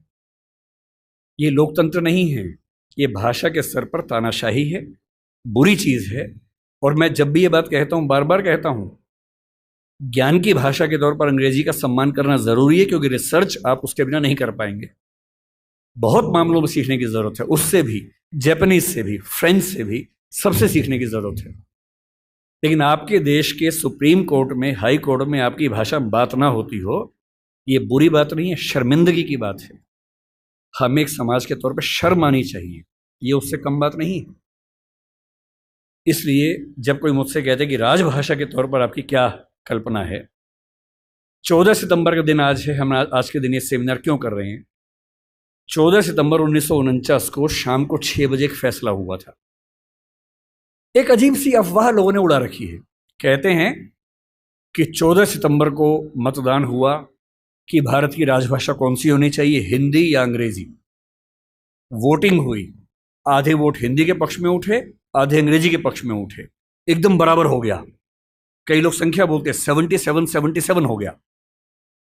और तब स्पीकर ने, डॉक्टर राजेंद्र प्रसाद ने अपना कास्टिंग वोट दिया, क्योंकि उनके पास अधिकार है कि वोट डाल सकते हैं लास्ट में, अगर बराबर हो जाए तो, हिंदी के पक्ष में दिया, और इससे हिंदी भारत की राजभाषा हो गई। इससे बड़ा कोई झूठ नहीं है। ऐसा कुछ नहीं हुआ था संविधान सभा में, सफेद झूठ है। 12 सितंबर को शाम 4 बजे इस मुद्दे पर बहस शुरू हुई। संविधान सभा की डिबेट्स पढ़ के देखिए, 180 पेज की डिबेट है राजभाषा की, 180 पेज, एक दो पेज का मामला नहीं है। संविधान सभा के वॉल्यूम 9 में ध्यान से पढ़िए, पेज नंबर लगभग 1130 से 1390 के आसपास का मामला है। 180 पेज की डिबेट है, उसमें खूब मुद्दे हैं, छोटी मोटी वोटिंग हो रही है के मामलों में। संविधान सभा का बेसिक उसूल था कि अंतिम रूप से वोटिंग नहीं करेंगे, सहमति से काम करेंगे। वोटिंग बीच बीच में होती रही। पहला विवाद यह था कि राजभाषा कौन सी हो, हिंदी हो कि अंग्रेजी हो या हिंदुस्तानी हो। अंग्रेजी पर तो बात थी नहीं, हिंदी या हिंदुस्तानी। महात्मा गांधी हिंदुस्तानी कहते थे, पर 1949 में वो थे नहीं। उनका हिंदुस्तानी का मतलब था हिंदी उर्दू का मिक्सचर, जो देवनागरी और फारसी में लिखी जा सके। दूसरा स्कूल ऑफ थॉट हिंदी की बात करता था। अंत में सहमति बनी, हिंदी ही भारत की राजभाषा होगी। राजभाषा यानी सरकारी कामकाज की भाषा। दूसरा सवाल था कि लिपि कौन सी हो, देवनागरी हो, कुछ ने कहा कि देवनागरी और फारसी हो, कि हिंदी को फारसी में भी लिख सके। कुछ ने कहा देवनागरी और रोमन हो, हिंदी को रोमन में, जैसे व्हाट्सएप में लिखते हैं वैसे लिख सके। खूब विवाद हुआ, अंत में हुआ कि देवनागरी ही लिपि होगी। तीसरा विवाद यह हुआ कि जो अंक हैं हिंदी वाले, जो 1 से 0 से 9 तक के अंक हैं, वो हम अंग्रेजी के ढांचे में लिखेंगे या हिंदी के ढांचे में लिखेंगे। इस पर मतभेद था सबसे ज्यादा, इस पर वोटिंग में बराबरी हुई थी। और अंत में वोटिंग से नहीं, संविधान सभा के बाहर की बातचीत में समझौता हुआ। मुंशी साहब थे, के एम मुंशी थे, आयंगर साहब थे, उनकी बातचीत में समझौता हुआ कि ठीक है, अंतर्राष्ट्रीय अंक मान लेंगे। और उसके बाद गहमा गहमी के बाद, 2 घंटे की रिसेस के बाद, 14 सितंबर शाम 6 बजे आखिरी सेशन इस मामले पर हुआ, 2.5 दिन की बहस के बाद। और तब ध्वनि मत से, बिना किसी वोटिंग के प्रस्ताव पारित हुआ कि हिंदी भारत की राजभाषा होगी, देवनागरी उसकी लिपि होगी, और अंकों का अंतर्राष्ट्रीय स्वरूप उसका स्वरूप होगा। इस झूठ को मन से निकाल दीजिए। ये झूठ मैंने भी 1000 बार सुना था अपने अध्ययन के दौरान, हमारे अध्यापकों को भी ऐसा लगता था, मुझे भी ऐसा लगता रहा कई साल तक। संविधान सभा की डिबेट्स बढ़ी तब समझ में आया कि ये भ्रांति है, ऐसा कुछ नहीं हुआ था। पूरी सहमति के साथ भारत की राजभाषा हिंदी बनी थी 14 सितंबर को, और इसलिए आज के दिन को हम लोग हिंदी दिवस मानते हैं। और क्यों ना बनती, आप सोचिए क्यों ना बनती। दुनिया में 2 तरह के देश हैं, एक इंग्लैंड जैसा है, फ्रांस है, स्पेन है, जर्मनी मान सकते हैं, आज के समय के जर्मनी मान सकते हैं, उस समय का तो नहीं, आज के जर्मनी मान लीजिए, आप ग्रीस को मान लीजिए। ये सब देश वो हैं जो एक देश एक भाषा वाले लोग हैं। बांग्लादेश को मान लीजिए, बांग्ला बोलते हैं, एक देश एक भाषा है। पर कुछ देश ऐसे होते हैं जहां एक भाषा नहीं होती है। स्विट्जरलैंड में देखिए, छोटा सा देश है, 3 राजभाषाएं वहां पर हैं। बेल्जियम में देखिए, छोटा सा देश है, पर वहां भाषाएं एक से ज्यादा चलती हैं। तो उस समय एक डिबेट थी कि भारत का मॉडल कौन सा होगा। क्या हम इंग्लैंड, फ्रांस, जर्मनी के मॉडल पे चलेंगे, या हम स्विट्जरलैंड और बेल्जियम के मॉडल पे चलेंगे। तो क्योंकि भारत में भाषाएं बहुत ज़्यादा थी, उस समय हमने 14 भाषाओं को संविधान में स्थान दिया। शुरू में 13 को दिया, बाद में एक और जोड़ दिया। तो अब तो खैर 22 भाषाएं हैं 8वीं अनुसूची में। डिबेट ये थी कि भारत की राजभाषा कौन सी हो। ऐसे मामले में 2 ही फैसले हो सकते हैं। एक तो ये हो सकता है कि भाई जितनी महत्वपूर्ण भाषाएं हैं सबको बना दो। अगर सबको बनाएंगे तो हर डॉक्यूमेंट 10 भाषाओं में बनेगा, वो आसान काम नहीं है। दूसरा, लोकतंत्र में क्या तरीका है, जिस भाषा को बोलने वाले, समझने वाले सबसे ज्यादा हैं उसको बना दीजिए। यही सहमति बनी। स्वाधीनता संग्राम में हिंदी को राष्ट्रभाषा, राजभाषा बनाने की बात किन लोगों ने की, आपने कभी गौर किया है? हिंदी को राष्ट्रभाषा बनाने के सबसे बड़े समर्थक कौन थे? महात्मा गांधी, गुजरात के थे, गुजराती आदमी। के.एम. मुंशी गुजरात के थे, पटेल गुजरात के थे, आज भी गुजरात के 2 लोग लगे हुए हैं। हिंदी को भारत की राष्ट्रभाषा बनाने की जो बात आई है, हिंदी समाज से ही नहीं आई है। महात्मा गांधी गुजराती व्यक्ति होकर हिंदी के पक्ष में सबसे ज्यादा पड़े हुए थे। महाराष्ट्र में तिलक थे, सावरकर थे, वो मराठी की बात नहीं कर रहे, वो हिंदी की बात कर रहे थे। पंजाब में लाला लाजपत राय थे। आप बंगाल में जाएंगे, केशव चंद्र सेन से परंपरा शुरू होती है, सुभाष चंद्र बोस तक परंपरा जारी है, वो सब हिंदी की बात कर रहे हैं। पूरे भारत में, दक्षिण भारत तक में ये सहमति बन गई थी। महात्मा गांधी ने पूरी एक संस्था खड़ी की, दक्षिण भारत हिंदी प्रचार सभा। कितने साल तक काम करते रहे वहां पर, एक सहमति बनाई पूरे देश में, क्योंकि इतना बड़ा स्वाधीनता आंदोलन बिना एक भाषा के नहीं चल सकता। बेबीलोन की कथा बन जाती, बाबेल जैसी, कि सब लोग अलग भाषाएं बोलते हैं, लड़े कैसे अंग्रेजों से। इसलिए कांग्रेस ने 1915 के आसपास से ही भाषा पे काम करना शुरू किया और ये मान लिया कि जब तक अंग्रेजी में काम करेंगे वकीलों का आंदोलन रहेगा, जनता का नहीं बनेगा। वो वकीलों का आंदोलन जनता का आंदोलन तब बना जब लोक भाषाओं में लड़ा गया, और लोक भाषाओं में सबसे बड़ी भूमिका हिंदी की रही। आज अगर कोई मुझसे पूछे कि भारत में कौन सी राजभाषा या संपर्क भाषा बन सकती है, आप डेटा देखिए, सेंसस को देखिए।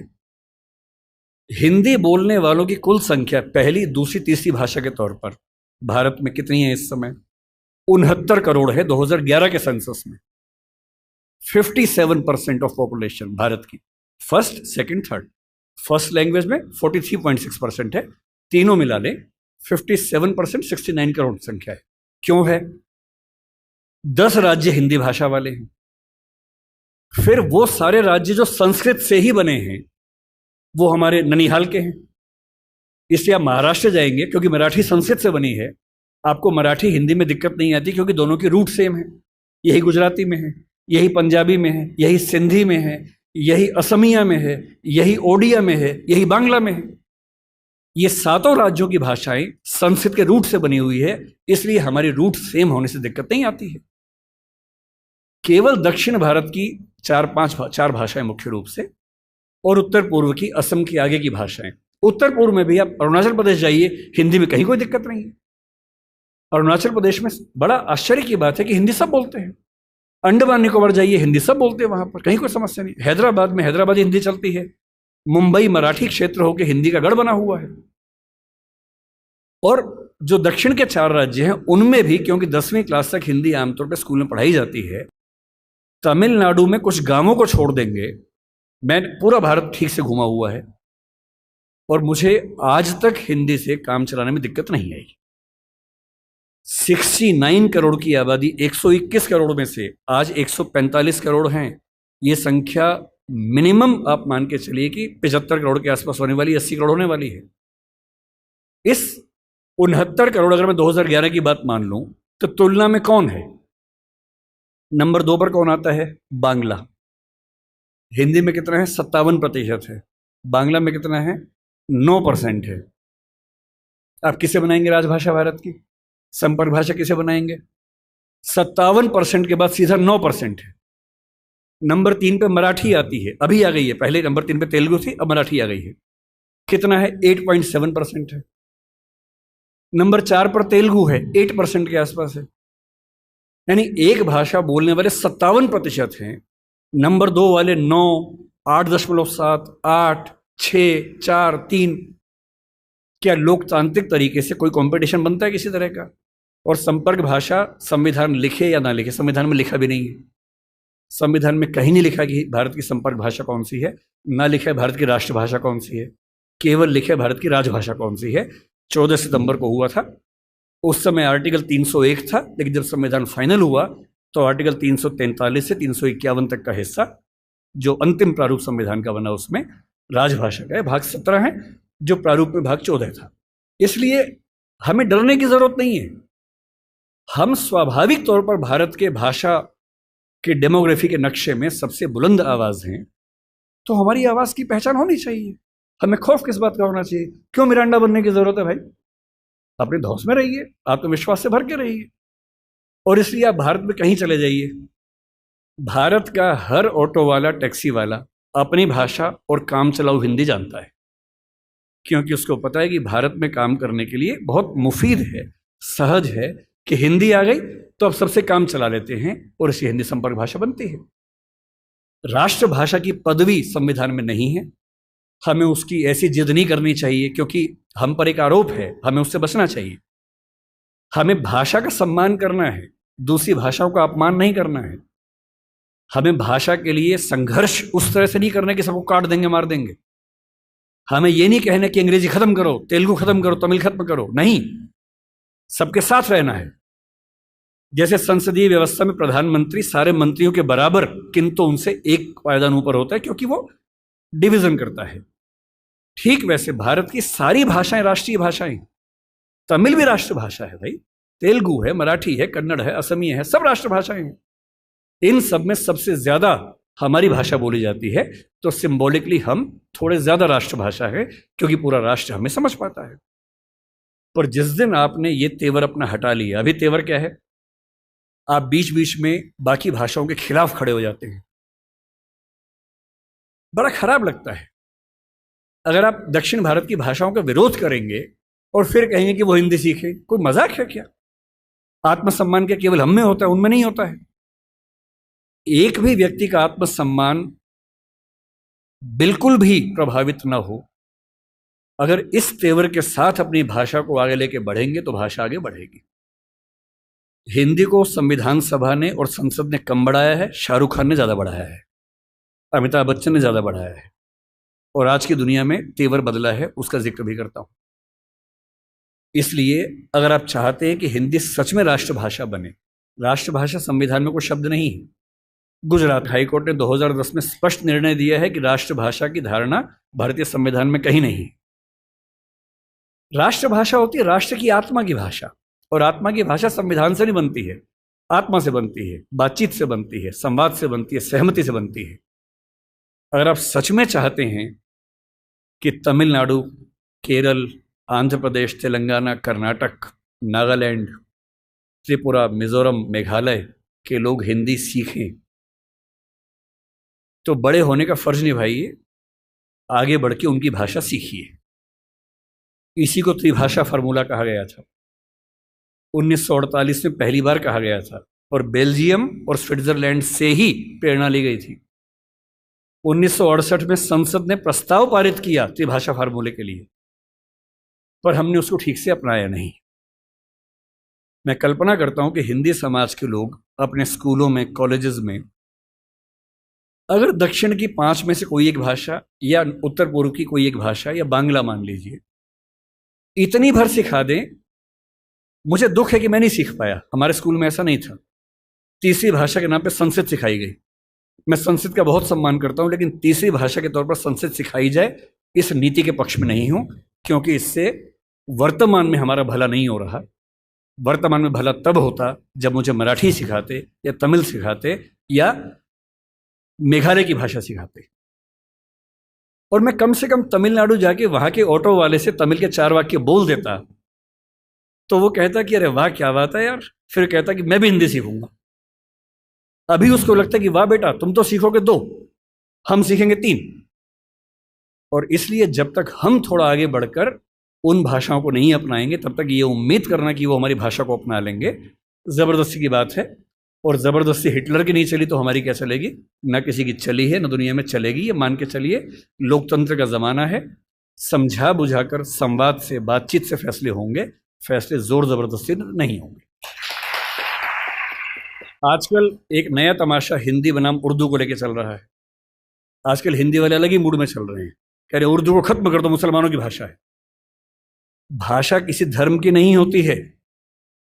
तमिलनाडु का मुसलमान तमिल बोलता है, केरल का मुसलमान मलयालम बोलता है, और किसी भी समाज का व्यक्ति होगा, उसका धर्म कुछ भी हो, उसकी भाषा वही होगी जो उसके भौगोलिक क्षेत्र की भाषा है। उर्दू हिंदी समाज की भाषा है, मेरठ के इलाके में पैदा हुई है, हमारे मतलब हमारी गोद में पली है वो भाषा, हिंदी की गोद में बनी है। उसका व्याकरण पूरा का पूरा खड़ी बोली हिंदी का व्याकरण है। पाकिस्तान ने उर्दू को आयात किया है, क्योंकि पाकिस्तान की ज़मीन पे उर्दू पैदा नहीं हुई, उर्दू मेरठ के आसपास पैदा हुई, पाकिस्तान ने इंपोर्ट किया उस भाषा को। अपनी भाषा को हम इस तौर से बोलते कि खत्म कर देंगे। पहली बात तो ऐसा बोलना नहीं चाहिए। दूसरी बात, कर भी नहीं पाएंगे। किसी के चाहने से भाषाएं खत्म नहीं होती। भाषाएं तब खत्म होती हैं जब भाषाओं का आत्मसम्मान मर जाता है, और जिस भाषा में आत्मसम्मान होता है उसको मारने वाला कोई दुनिया में पैदा नहीं हुआ। किसी भाषा को आप खत्म कर देंगे ऐसा मिजाज मत रखिए। कुछ दिन पहले जावेद अख्तर साहब कहीं मंच पर बोल रहे थे, किसने उनसे यही सवाल पूछ लिया, तो उन्होंने एक बड़ा अच्छा शेर बोला, अगर मैं ठीक याद कर रहा हूँ, उन्होंने कहीं बोला था वो शेर, और ये शेर उर्दू पे नहीं है, इसको आप हिंदी पे अप्लाई कर लीजिए। कोई आपको हिंदी पे डराए तो हिंदी पे अप्लाई कर लीजिए। शेर ये बोला, उर्दू को हम एक रोज मिटा देंगे जहां से। किसी ने कहा कि हम उर्दू खत्म कर देंगे। उर्दू को हम एक रोज मिटा देंगे जहां से, ये बात भी कमबख्त ने उर्दू में कही है। अजीबोगरीब बातें हैं। हिंदी बोलने वाला 10 वाक्य बोल के दिखाए, उर्दू का एक शब्द इस्तेमाल ना करे। उर्दू बोलने वाला 10 वाक्य बोल के दिखाए, संस्कृत से बदला हुआ कोई शब्द इस्तेमाल ना करे, करके दिखा दे। पाकिस्तान के लोग करके दिखा दें। मैं एक बार पाकिस्तान के नेताओं की भाषा सुन रहा था, बहुत ध्यान से सुना, नोट किया, और मैंने पाया कि 100 शब्द बोलते हैं तो कम से कम 30 शब्द संस्कृत से बदले हुए शब्द बोलते हैं। और तेवर क्या है कि हम तो उर्दू वाले हैं। उर्दू बोलने वाला कितनी भी ताकत लगा ले, संस्कृत से बच ही नहीं सकता। हिंदी वाला कितनी भी ताकत लगा ले, उर्दू से बच ही नहीं सकता। इतने शुद्धतावादी मत बनिए कि आप अलग थलग पड़ जाएं, एक टापू पे अकेले खड़े हों। भाषा बढ़ती है साथ चलने से, न कि एकदम शुद्ध होके अलग थलग हो जाने से। अंग्रेजी में हर साल नए शब्द आते हैं। इतालवी भाषा का शब्द माफिया है, अंग्रेजी ने लिया, दुनिया भर के लोग बोलते हैं माफिया माफिया माफिया। इटालियन का शब्द है, अंग्रेजी ने प्रचारित किया उस शब्द को। समोसा खा खा के हम पगलाए रहते हैं, समोसा हमारा अपना शब्द नहीं। हमारे बहुत सारे ऐसे शब्द जो हमारे मूल शब्द मानते हैं, वो हमारे शब्द नहीं है, हमने सीखे हैं। सीखना चाहिए। भाषा दुनिया का हर समाज भाषा बना रहा है, क्यों हम उन सबसे ना सीखें? और अंतिम बात यह है कि एक भाषा होती है मनोरंजन की भाषा। हिंदी का कोई बाल भी बांका नहीं कर सकता उस भाषा के तौर पर। जब से सोशल मीडिया है उसने क्रांति कर दी है, आप ही लोगों ने, और किसने की है। और सोशल मीडिया पे एक अलग तेवर है। मैंने कल यहां आने के लिए सोचा कि थोड़ा सा तथ्य देख लूं, क्या लेटेस्ट तथ्य हैं। यूट्यूब की इंडिया की रिपोर्ट निकाली कि कौन सी भाषा में कितने व्यूअर्स देखते हैं। अगर आप यूट्यूब पे ट्रेंडिंग वीडियोस देखेंगे तो ट्रेंडिंग की लिस्ट में एक तीर बना होता है, उसमें हर देश का अलग अलग है। आप पाकिस्तान का देखें, चीन का देखें, कहीं का, चीन का तो खैर क्या देखेंगे, जिन देशों में यूट्यूब चलता है वहां का देखें। इंडिया के ट्रेंडिंग वीडियोस में 50 में से लगभग 45 से 48 हमेशा हिंदी के ही आपको मिलेंगे। तो मैं सोचता था कि कहीं ऐसा खेल तो नहीं कि दक्षिण भारत का अलग चलता हो और उत्तर पूर्व का अलग चलता हो। तो मैंने ठीक से चेक किया, पूरे भारत का एक ही चलता है। तो कल मैंने यूट्यूब की रिपोर्ट निकाली भारत की, और यूट्यूब का रिकॉर्ड बता रहा हूँ मैं, जितने तथ्य दे रहा हूँ रिकॉर्ड हो रहा है, सारे चेक कर लीजिएगा। यूट्यूब की आधिकारिक रिपोर्ट क्या है 2020 की? भारत में जितने वीडियो बनते हैं, नहीं देखे जाते हैं, viewership, view time, 54% viewership Hindi की है और अंग्रेजी की 16% है। और ये ठीक क्या संख्या है? 2011 के सेंसस में हिंदी बोलने वाले भारत में कितने हैं? 57% है। 57% आबादी 54% वीडियो देख रही है, इसमें आश्चर्य क्या है? ओटीटी की दुनिया में देख लीजिए, वाईकॉम 18 जिसका वूट नाम से चैनल आता है, मतलब ओटीटी प्लेटफॉर्म आता है, उसने एक सर्वे कंडक्ट किया। उन्होंने खूब कोशिश की, अंग्रेजी में की और भाषाओं में की, और अभी कुछ दिन पहले उन्होंने एक निकाली अपनी रिपोर्ट और बताया कि हम ओटीटी पर कितने भी एक्सपेरिमेंट्स कर लें, ओटीटी में हिंदी की भागीदारी 50% से ज़्यादा ही रहती है, कम नहीं होती है। अंग्रेजी की 15% है, बाकी सारी भाषाओं के मिला के 35% है। फिर वही बात है, जिस देश में बोलने वाले 57% हैं, वहां 50% वीडियो क्यों नहीं देखेंगे? और मनोरंजन आज की दुनिया का उभरता हुआ सबसे बड़ा व्यवसाय है। यूट्यूबर नाम का व्यवसाय हमारे बचपन में तो नहीं था, आजकल यूट्यूबर हैं। मैं तो बहुत यूट्यूबर से परिचित हूँ, बड़े अच्छे तरीके से दोस्त हैं मेरे। कितना वो, मतलब उनके सामने आईएएस लोग बेचारे परेशान है कि हम क्यों आईएएस बने, यही बन जाते। मतलब एक एक महीने के 10 लाख, 20 लाख, 50 लाख, 1 करोड़, 3 करोड़ रुपए कमाते हैं, साथ में प्रसिद्ध है बहुत ज्यादा। ऐसी दुनिया कहाँ किसने देखी थी? कोई ट्विटर पे है, कोई इंस्टा पे प्रसिद्ध है, और अपनी भाषा की वजह से है। अच्छा, इंडस्ट्री में अंग्रेजी का बोलबाला ज्यादा है। मैंने कुछ दिन पहले एक फिल्म में थोड़ा सा काम किया, उस फिल्म का नाम 12th फेल है, अभी आने वाली अगले महीने 27 अक्टूबर को आएगी वो फिल्म। उसमें मेरी भूमिका स्क्रिप्ट राइटिंग में ठीक ठाक थी और बाद में एक्टिंग भी मुझे करनी पड़ी। मेरा अपना ही रोल है, अपना ही कैरेक्टर है, छोटा सा है, ऐसा नहीं है कि मैं फिल्म का हीरो हूँ, छोटा सा रोल है, कहीं आप जाएं और आपको बड़ी निराशा हो, थोड़ा सा है। तो मैं स्क्रिप्ट राइटिंग कर रहा था, फिल्म हिंदी की है, विधु विनोद चोपड़ा उस फिल्म के डायरेक्टर हैं और प्रोड्यूसर भी हैं। तो उन्होंने मुझसे कहा कि स्क्रिप्ट हमने लिखी है लेकिन उसमें थोड़ा सा काम करने की ज़रूरत है। फिर तय हुआ कि हम फिर से स्क्रिप्टिंग करेंगे उस फिल्म की। तो करीब 70 सीन है, जिनमें से अनुमान से 20-25 मैंने खुद लिखी हैं। वो बड़ा मुश्किल काम होता है, मुझे लगता था कि 2-4 दिन का काम होगा, लेकिन वो 6 से 8 घंटे में एक सीन हो पाता था, तो 2-2 दिन में जाके एक सीन पूरा होता था। बड़ा मुश्किल काम था। फिर खारिज भी होता था, उसमें फिर अमेंडमेंट्स होते थे। 100 बार तो फाइनल ही हुआ, फाइनल नंबर 2, फाइनल नंबर 3, ऐसे करते करते फाइनल होता था। इंटरेस्टिंग बात क्या है कि जब स्क्रिप्ट मेरे पास आई ओरिजिनल, हिंदी भाषा में पर रोमन लिपि में थी। यानी फिल्म में जैसे मान लीजिए सीन है कि मनोज के हाथ में 2 नाली बंदूक है, तो क्या लिखें? MANOJKEHATMEDONALI BANDOOKHAI। अच्छा, मुझे हिंदी रोमन लिपि में पढ़ने में बड़ी बाधा होती है, दुविधा होती है। एक तो बात यहां से वहां हो जाती है, जैसे कोई ध और ढ का अंतर बता ही नहीं सकता अगर मैं रोमन में लिखूं। कोई ऐसा शब्द हो जिसमें ध और ढ में कंफ्यूजन हो जाए। अब मैं कुछ भी करके नहीं समझ सकता कि DH ध है कि ढ है, क्योंकि वो लिपि मेरी भाषा के हिसाब से बनी ही नहीं है। ड़ अंग्रेजी में मैं कितनी भी कोशिश करूं लिख ही नहीं सकता हूं, ण लिख ही नहीं सकता हूं। मैं हरियाणा में जा रहा हूं और मैं हरियाणा में बोल रहा हूं कि बालक इधर आ, बालक नहीं बोलते हैं, ड़ बोलते हैं, जो ड़ भी नहीं है, ल भी नहीं है, दोनों के बीच के साउंड है।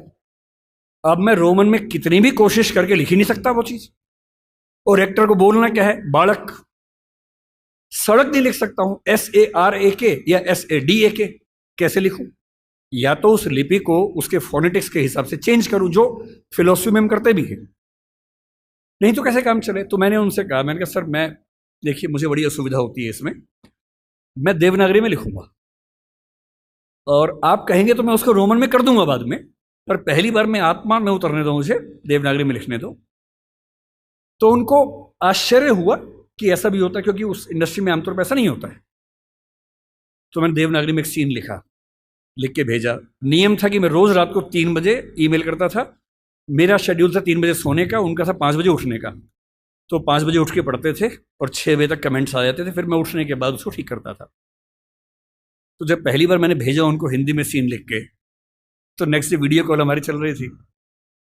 अब सोचिए, विधु विनोद चोपड़ा जो कि बहुत बड़े डायरेक्टर प्रोड्यूसर है इस इंडस्ट्री के, 5-6 लोग टीम में हैं, बड़े बड़े लेखक हैं, डायरेक्टर्स हैं, वो सब उस टीम में वीडियो कॉन्फ्रेंसिंग में हैं। सबके सामने क्या बोले? बोले यार ईमानदारी की बात है, पढ़ के मज़ा आ गया। मुझसे काफ़ी बड़े हैं, मुझे छोटे भाई की तरह मानते, बोले विकास अब तू ऐसे लिख यार, ऐसी मज़ा आता है। और बाकी टीम को बोले कि तुम्हें इंग्लिश में करना हो करना, बाद में हम हिंदी में करेंगे।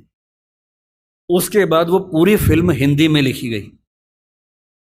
बाद में इंग्लिश में हुआ, जब शूटिंग हुई तो उसको इंग्लिश में कुछ एक्टर्स के लिए किया गया, क्योंकि हर एक्टर नहीं समझ पाता।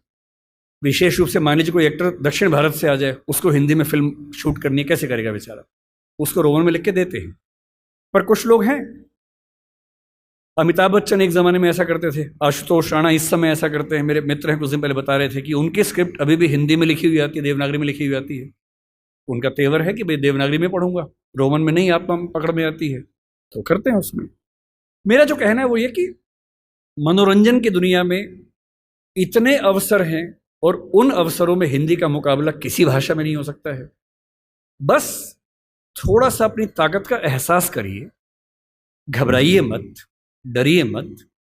हिंदी समाज की सबसे बड़ी समस्या एक ऐसा डर है जो बिना किसी वजह के, जो मिरांडा को था।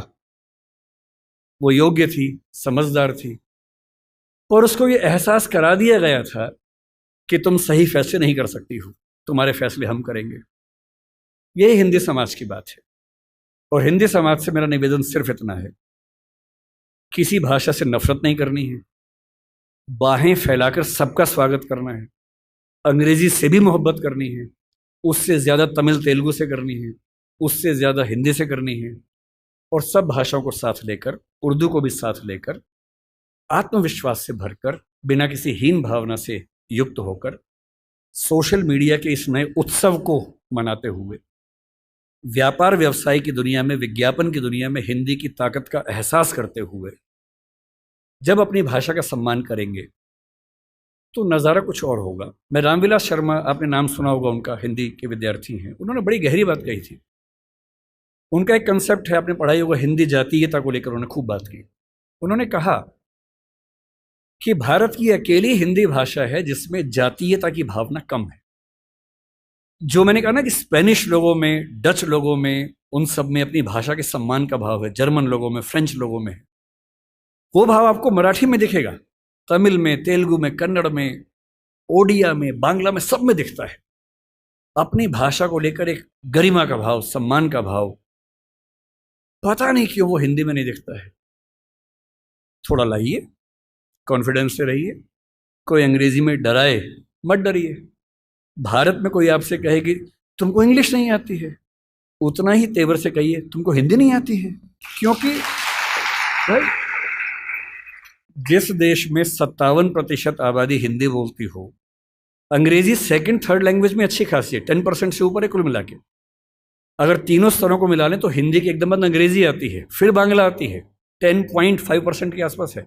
क्योंकि सेकंड लैंग्वेज, थर्ड लैंग्वेज में अंग्रेजी का बोलबाला बहुत ज़्यादा है। फर्स्ट लैंग्वेज में वो केवल 2,70,000 लोगों की भाषा है। तो भी हिंदुस्तान में हिंदी नहीं आना और अंग्रेजी नहीं आना, अगर ये दोनों शर्मिंदगी की बातें हैं तो ज़्यादा शर्मिंदगी की बात कौन सी है? हिंदी ना आना। तो कोई अगर आपसे बोले कि मुझको हिंदी नहीं आता है, तो आप ऐसे बोलना कि मुझको अंग्रेजी नहीं आता है, और थोड़ी बहुत आती है, मेरा काम चल जाता है। अगर मुझे खेती करनी है तो मुझे अंग्रेजी क्यों चाहिए? अगर मुझे छोटा मोटा उद्यम करना है, अंग्रेजी क्यों चाहिए? हाँ, अगर मुझे सुप्रीम कोर्ट का वकील बनना है तो अंग्रेजी चाहिए। अगर मुझे एकेडमिक्स में, रिसर्च में जाना है, माइक्रोबायोलॉजी में जाना है, तो अंग्रेजी चाहिए। और उसमें भी धीरे धीरे क्यों ऐसा ना हो कि हिंदी में पढ़ने लिखने की संस्कृति बने। एक अंतिम निवेदन आपसे कर रहा हूँ। हिंदी समाज को लेकर मेरी गंभीर शिकायत है कि हम पढ़ते लिखते नहीं हैं, अफवाहें फैलाते हैं, अफवाहें सुनते हैं, प्रभावित होते हैं। थोड़ा पढ़िए, तथ्यों को देखिए, रिपोर्ट्स को पढ़िए, किसी भी मुद्दे पर जो तथ्य हैं उनको समझकर अपनी राय बनाइए, दिमाग की खिड़कियां खोलिए। और मेरा मानना है कि एक समाज के तौर पर यदि हम ऐसे हो जाएंगे तो हमारा सम्मान खुद ब खुद दुनिया भर में होगा। केवल भारत का मसला नहीं है, पूरी दुनिया में होगा। धन्यवाद। सर, मैं अंग्रेज़ी मीडियम की छात्रा हूँ, पर मतलब मैंने स्कूलिंग भी इंग्लिश मीडियम से ही की है, तो वहाँ भाषा बहुत सरल होती थी। पर जब मैं दिल्ली में आई, फिर बहुत बड़ी कन्फ्यूजन हो गई मेरे को। मेरे को लगता है मैं इंग्लिश में फिट नहीं बैठ पाती, हिंदी में भी फिट नहीं बैठ पाती। तो फिर इसका कोई सॉल्यूशन ना मेरे को ढंग से, मतलब इंग्लिश में चीज़ें हिंदी में चीज़ें समझने में ज़्यादा अच्छा लगता है, पर मेरा मीडियम इंग्लिश है और हिंदी में मुझे ज़्यादा इतनी मतलब जो डीप वाली पकड़ होती है वो नहीं है। आपकी भाषा कैसी है इसका फैसला 2-3 तरीके से होता है। पहला ये कि आपका सिंटैक्स, यानी भाषा में जो व्याकरण के नियम हैं, वाक्य बनाना, समझना, जटिल वाक्य बनाना, उन सब में आप सहज हैं या नहीं, ये पहला सवाल है। और दूसरा ये कि उसमें जितने नए नए शब्द आते हैं वो आपको समझ में आते हैं नहीं आते हैं। मेरे ख्याल से अगर आप अंग्रेजी माध्यम के विद्यार्थी हैं तो आपको अंग्रेजी में सिंटैक्स में दिक्कत नहीं होगी, टेंसेस समझ में आते होंगे, मुश्किल से मुश्किल वाक्य भी आपको समझ में आता है कि वाक्य कैसे बना हुआ है, लिख भी लेती होंगी आप। मेरे अनुमान से आपकी दिक्कत ज़्यादा इसलिए है कि शब्द इतने सारे नए अचानक आ रहे होंगे कि उन सबको समझ पाना मुश्किल होता होगा। तो मेरा अनुमान ये कि ये समस्या तो एक उर्वर भूमि है, अपनी भाषा को अच्छा करने का एक तरीका है। और पहले के लोग बोलते थे कि रोज़ 5 नए शब्द सीखो, वो एक आउटडेटेड कंसेप्ट है। आज का कंसेप्ट ये है कि जो भी शब्द आपके सामने पहली बार है उसे नोट कीजिए, उसे 2-3 तरह से वाक्यों में इस्तेमाल कीजिए और उस डायरी के शब्दों को रोज़ कोशिश करके 1-2 शब्दों का इस्तेमाल करते रहिए। तो अंग्रेजी को अच्छा बनाने के लिए 2-3 महीने काफ़ी हैं, कोई रॉकेट साइंस थोड़ा है, भाषा ही तो है। भले मेरी समझ है कि कोई भी भाषा, चाइनीज़ को लेकर मैं थोड़ा पसोपेश में रहता हूँ, सामान्यतः कोई भी भाषा सीखने के लिए 3 से 6 महीने पर्याप्त होते हैं, ठीक स्तर तक सीखने के लिए, चाहे वो अंग्रेजी हो चाहे वो हिंदी हो। तो अगर आपने अंग्रेजी में पढ़ाई अपनी की है, शुरू कर दी है, तो अंग्रेजी में पढ़ें और शब्द बढ़ाएं। और वैसे अगर आपके टीचर क्लास के बाद अलग से उसी बात को थोड़ा हिंदी में भी समझा दें तो शायद ज़्यादा अच्छे समझ में आएगा। और मैं अंग्रेजी माध्यम के बच्चों को देखता हूँ, वो कहने को इंग्लिश मीडियम के, पर जब हिंदी में समझाओ तो ज़्यादा समझते हैं। तो टेक्निकल वर्ड्स अंग्रेजी के, बाकी हिंदी में। अगर टीचर ना भी समझाए, मुझे नहीं पता यहाँ का तरीका क्या है, 3-4 दोस्तों का ग्रुप बना लीजिए कि क्लास में जो समझा इंग्लिश में, चलो हिंदी में डिस्कस करते हैं। तकनीकी शब्द इंग्लिश के रखिए, उसमें भाषा हिंदी रखिए, तो समझ में आएगा ठीक से। जी सर, धन्यवाद सर। जी सर, मेरा नाम समीक्षा मिश्रा है और मैं हिंदी विभाग की द्वितीय वर्षीय छात्रा हूँ। सर, पहले तो आपके वक्तव्य के लिए बहुत बहुत धन्यवाद। इससे पहले मैंने आपको हंसराज महाविद्यालय में सुना, मुझे वहाँ सुन के भी बहुत अच्छा लगा, पर आज अपने महाविद्यालय में इतने पास से आपको सुनकर बहुत ज़्यादा अच्छा लग रहा है। सर, मैं आपसे बहुत प्रभावित हूँ और इतनी उम्र में भी आकर आपके जो मुखमंडल पर तेज हमेशा रहता है, उसके लिए भी बहुत ज़्यादा प्रभावित हूँ। आपको क्या लगता है कि मैं 80 साल का हूँ या 90 साल का हूँ? सर, मैं आपके यहाँ आने से पहले मैंने आपकी उम्र गूगल पे सर्च की थी, 49 बताया था। सर, एडवांस में जन्मदिन की शुभकामनाएं। सर, प्रश्न पे आती हूँ। सर, आपने कहा कि हिंदी ताकतवर है लेकिन उसका एहसास दिलाने वाला कोई नहीं है, और हिंदी समझदार है लेकिन उसे बताने वाला कोई नहीं है। आज भी हम देखते हैं, जैसे आपने भाषाओं के शब्दों को लेकर झगड़े पर बात की, भाषाओं जो आज झगड़े होते हैं। सर, आज एक ऐसा ही झगड़ा उठा है, थोड़ा राजनीतिक पक्ष है, लेकिन मैं जानना चाहूँगी आपके विचार कि आज भारत है और इंडिया शब्द है, इसको लेकर बड़ा विवाद छिड़ रहा है, और जो मीडिया है वो इस पर बड़ा मिर्च मसाला लगा के बताती है कि सरकार से पूछती है कि ये जनता जानना चाहती है, बल्कि जनता दोनों नामों में सुखी है। तो इस पर आपके क्या विचार हैं? क्या हमें उस इंडिया शब्द को अपना लेना चाहिए या दोनों ही हमारे लिए बेहतर है? देखिए, मैं फिर कहूँगा कि मुद्दों को ना अलग करके समझना पड़ेगा।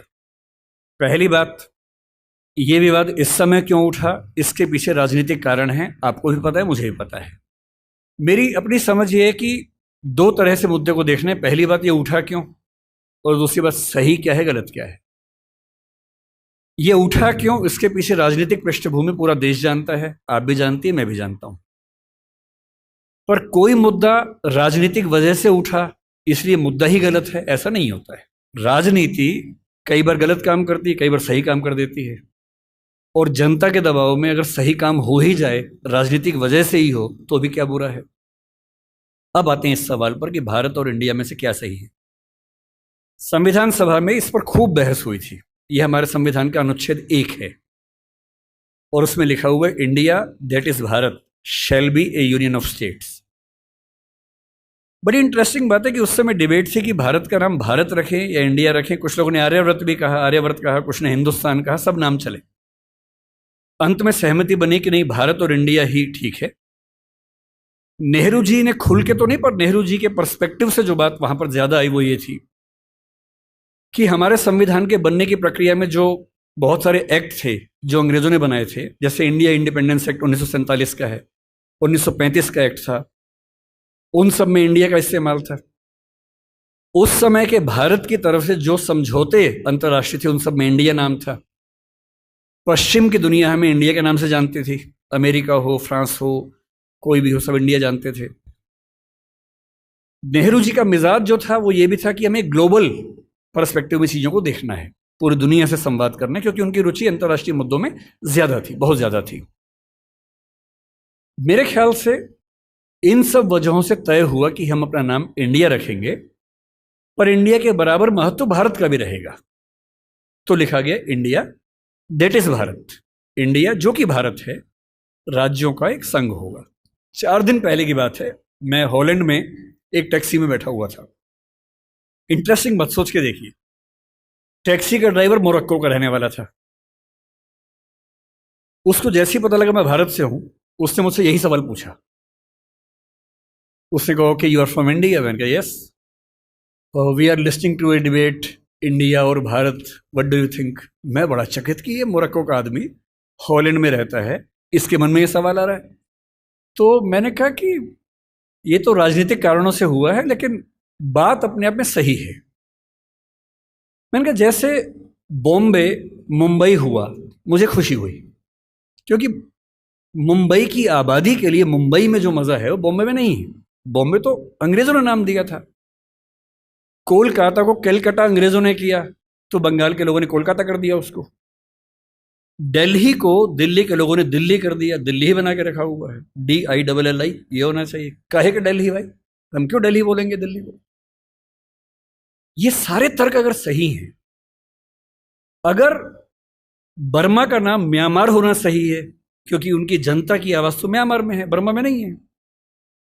श्रीलंका और सीलोन की डिबेट में वो अपने आप को सीलोन ना मानना चाहे, श्रीलंका मानना चाहें, क्योंकि उनकी भाषा श्रीलंका बोलती है। तो मेरे मन में सवाल बड़ा साफ आता है कि भारत इंडिया क्यों होना चाहिए। मैं फिर स्पष्ट कर दूं, मैं सरकार के पक्ष में नहीं बोल रहा हूं, मुझे उनसे रत्ती भर मतलब नहीं, मैं एक विचार की बात कर रहा हूं। और मैं जब संविधान पढ़ाया करता था, अनुच्छेद 1 पढ़ाते हुए मैं हमेशा बोलता था कि मुझे चुभन होती है ये पढ़ते हुए कि इंडिया दैट इज भारत। दोनों ही लिखने थे तो भारत दैट इज इंडिया कर देते। अगर दोनों ही लिखने थे, ठीक है, दोनों रखें, क्या दिक्कत है। इंटरेस्टिंग बात इसके बाद है, मोरक्को के उस ड्राइवर ने उसके बाद पता है क्या कहा, हिंदी में अगर बताऊं, बोले अच्छा अच्छा ये मामला है, अब समझ में आया। फिर बोले कि बड़ी इंटरेस्टिंग बात है, हमारा नाम मोरक्को पड़ गया फ्रेंच लोगों की वजह से। मोरक्को के लोग मोरक्को को मगरिब बोलते हैं। और जब मैं सऊदी अरबिया गया, सऊदी अरब के लोगों ने मुझसे पूछा कहां से आए हो, मैंने कहा मोरक्को। उन्होंने इस भाव से देखा कि मैं पागल हूं, बोले नहीं, मगरिब से आए हो। अगर मगरिब की आबादी खुद को मगरिब कह के खुश है, तो उसे फ्रेंच लोगों की वजह से मोरक्को क्यों कहा जाए। इंडिया शब्द वेस्ट ने दिया और बुरे भाव से दिया। उनकी नजर में इंडियन होने का मतलब है बहुत पिछड़ा हुआ होना, रेड इंडियंस, वेस्ट इंडियंस। तो आज ये क्यों हुआ, मैं समझता हूं कि राजनीतिक निहितार्थ है, और उस राजनीति में मेरी रुचि जरा सी भी नहीं है। लेकिन ये आज हो या कभी भी हो, मैं इस पक्ष में हूं कि देश का नाम देश की भाषा में होना चाहिए, और देश की भाषा भारत के पक्ष में है। आप इंडिया भी रख लीजिए, इंडिया दैट इज भारत के बदले भारत दैट इज इंडिया मेरी पहली पसंद होगी। मुझे इंडिया से दिक्कत नहीं है, पर भारत मेरी पहली मोहब्बत है। नमस्ते सर, मेरा नाम अदिति सिंह है और मैं हिंदी ऑनर्स की छात्रा हूँ। मेरा सवाल आपसे ये है कि अगर आपको भारत का एजुकेशन मिनिस्टर बनने का अवसर मिले, तो आप हिंदी को लेकर कौन से नए बदलाव करना चाहेंगे या कौन सी नई पॉलिसीज़ को इंट्रोड्यूस करना चाहेंगे? पहली बात तो ऐसा होगा नहीं, है ना, कोई मुझे क्यों बनाएगा। लेकिन अगर मैं इस हाइपोथेटिकल सिचुएशन में चला ही जाऊं कि मैं भारत का शिक्षा मंत्री बन जाऊं, इसमें एक समस्या ये है कि भारत में शिक्षा समवर्ती सूची का विषय है। समवर्ती सूची का मतलब है कि केंद्र सरकार के पास शक्तियां सीमित हैं, राज्यों की अपनी शक्तियां हैं। तो सबसे पहली बात, मैं राज्यों पर थोपूंगा कुछ भी नहीं, मैं सारे राज्यों के शिक्षा मंत्रियों के साथ संवाद करूंगा। मैं उन सबको प्रेरित करूंगा, समझाऊंगा। मैं उनसे कहूंगा कि तमिलनाडु में मेडिकल साइंस तमिल में होनी चाहिए, कर्नाटक में कन्नड़ में होनी चाहिए, हिंदी क्षेत्र में हिंदी में होनी चाहिए, हिंदी में नहीं इंग्लिश में होनी चाहिए, ऐसी कन्नड़ प्लस इंग्लिश में होनी चाहिए, तकनीकी शब्द अंग्रेजी में रहें। और वो शिक्षा सिर्फ मेडिकल साइंस क्यों, इंजीनियरिंग भी, लॉ में भी, जुडिशरी में भी। मैं ये भी चाहूंगा कि भारत के हर एग्जाम में, केंद्र के हर एग्जाम में अंग्रेजी और हिंदी का समान महत्व होना चाहिए। और राज्य स्तरीय हर परीक्षा में उस राज्य की राजभाषाओं का सम्मान होना चाहिए। महाराष्ट्र पीसीएस में मराठी की भूमिका अंग्रेजी से कई गुना ज़्यादा होनी ही चाहिए, क्योंकि वहाँ के एसडीएम को, डीएसपी को मराठी लोगों से बातचीत करनी है। और यदि किसी राज्य में 2-3 राजभाषाएं हैं तो वहाँ की परीक्षा में उन दोनों तीनों राजभाषाओं की परीक्षा होनी चाहिए, ताकि वो व्यक्ति सेवाओं में आए जो उन भाषाओं को बोल सकता है। कुछ ऐसे प्रयास। और तीसरी बात, अभी हमें शिक्षा पर बजट हम बहुत कंजूसी से खर्च करते हैं। हमारा ज़्यादा बजट सेना पे खर्च होता है और चीज़ों पे होता है। मजबूरी वो भी है, सेना को हम नहीं छोड़ सकते, क्योंकि सुरक्षित होंगे तो पढ़ेंगे, अगर युद्ध हो गया किताब फेंके तो मारेंगे नहीं, तो हमें ये हथियार चाहिए ही चाहिए, युद्ध तो करना ही पड़ सकता है। पर मैं चाहूँगा कि शिक्षा पर हमारा खर्च बढ़े। एक ऐसी, भाई हिंदी में समस्या क्या होती है, और ये हिंदी के साथ बाकी भारतीय भाषाओं में, आपको हर विषय में अच्छे अध्यापक ही नहीं मिलते हैं। अच्छे अध्यापक क्यों नहीं मिलते हैं? क्योंकि अच्छे कॉलेज ही नहीं है। अच्छे कॉलेज क्यों नहीं है? क्योंकि अच्छे शिक्षक पहले बने ही नहीं थे। अच्छे शिक्षक क्यों नहीं बने थे? क्योंकि उनको पता था कि नौकरी मिलेगी नहीं। अगर नौकरी इंग्लिश में ही मिलेगी तो लोग इंग्लिश मीडियम में ही पढ़ेंगे। इस बच्ची ने अभी भी कहा कि मैं अंग्रेजी माध्यम में, मुझे हिंदी ज़्यादा समझ में आती है। पर ये अंग्रेजी माध्यम में क्यों है? क्योंकि नौकरी का संकट है, एक मजबूरी है कि नौकरी इंग्लिश में मिलेगी। अगर भारत सरकार ठान ले और राज्यों की सरकारें ठान लें, अपनी अपनी भाषाओं में पढ़ाई लिखाई की संस्कृति को ठीक से विकसित करें। रामविलास शर्मा जी ने कहा था कि हर जिले में एक विश्वविद्यालय होना चाहिए अपनी भाषा में। आंध्र प्रदेश के हर जिले में एक तेलुगु विश्वविद्यालय हो, जो उस जिले की विशेषताओं को केंद्र में रखकर ज्ञान विज्ञान कौशल का विकास करता हो। ये हिंदी पट्टी में होना चाहिए, हर जिले में विश्वविद्यालय हो, छोटा ही हो, एक विश्वविद्यालय हो। उस जिले में खेती कैसे अच्छी हो सकती है, उस जिले में उद्योग कैसे पनपेगा, स्टार्टअप कैसे होगा, उस पर रिसर्च वहाँ पर हो, वहाँ की भाषा में हो, वहाँ के किसान को समझ में आती हो। और देखिए, अनुवाद की दुनिया बड़ी समृद्ध हो चुकी है। आज से 4 साल पहले गूगल ट्रांसलेट करने पे हंसी आती थी। आज क्रिएटिव ट्रांसलेशन छोड़ दीजिए, तथ्यों का अनुवाद मैं तो अक्सर लगभग रोज इस्तेमाल करता हूं। हम जिस संस्था में काम करते हैं दृष्टि में, हमारी राजभाषा हिंदी भी है, अंग्रेजी भी है। और मैं सुनिश्चित करता हूं कि हमारी संस्था में जितने भी नोटिफिकेशंस आएंगे पहले हिंदी में आते हैं, फिर अंग्रेजी में आते हैं। मैं खुद बनाता हूं, दोनों भाषाओं में बनाता हूं। पहले हिंदी में, गूगल ट्रांसलेट पे जाता हूं, 1 सेकंड में अनुवाद हो जाता है। फिर उसको चेक करता हूं। आश्चर्य आपको होगा कि पहले 40-50% सही होता था, आजकल 95-97% सही होता है। मुश्किल से 2 साल रुक जाइए, ये मामला 100% का होने वाला है। जिस दिन 100% का हो गया, उस दिन हिंदी वालों का ये बहाना खत्म हो जाएगा कि हिंदी में कंटेंट नहीं है। आपको अंग्रेजी का जो अखबार पढ़ना है, आज से 2 साल बाद पता क्या होगा? आप नेट पे जाएंगे, द हिंदू मान लीजिए पढ़ना है आपको, आप द हिंदू पे जाएंगे, नीचे क्या लिखा होगा, कौन सी भाषा में पढ़ेंगे, सारी भाषाओं के नाम होंगे, यहाँ तक कि स्पेनिश और फ्रेंच भी लिखा होगा। आप हिंदी क्लिक करेंगे, पूरा अखबार हिंदी में आएगा आपके सामने। फिर क्या बहाना बचता है? दुनिया की जो भी किताब पढ़नी है, एक टैबलेट आपके पास होगा या बुक रीडर होगा, दुनिया की जो किताब पढ़नी हो अपनी भाषा में आप पढ़ेंगे। और अनुवाद की समस्या रत्ती भर नहीं होगी।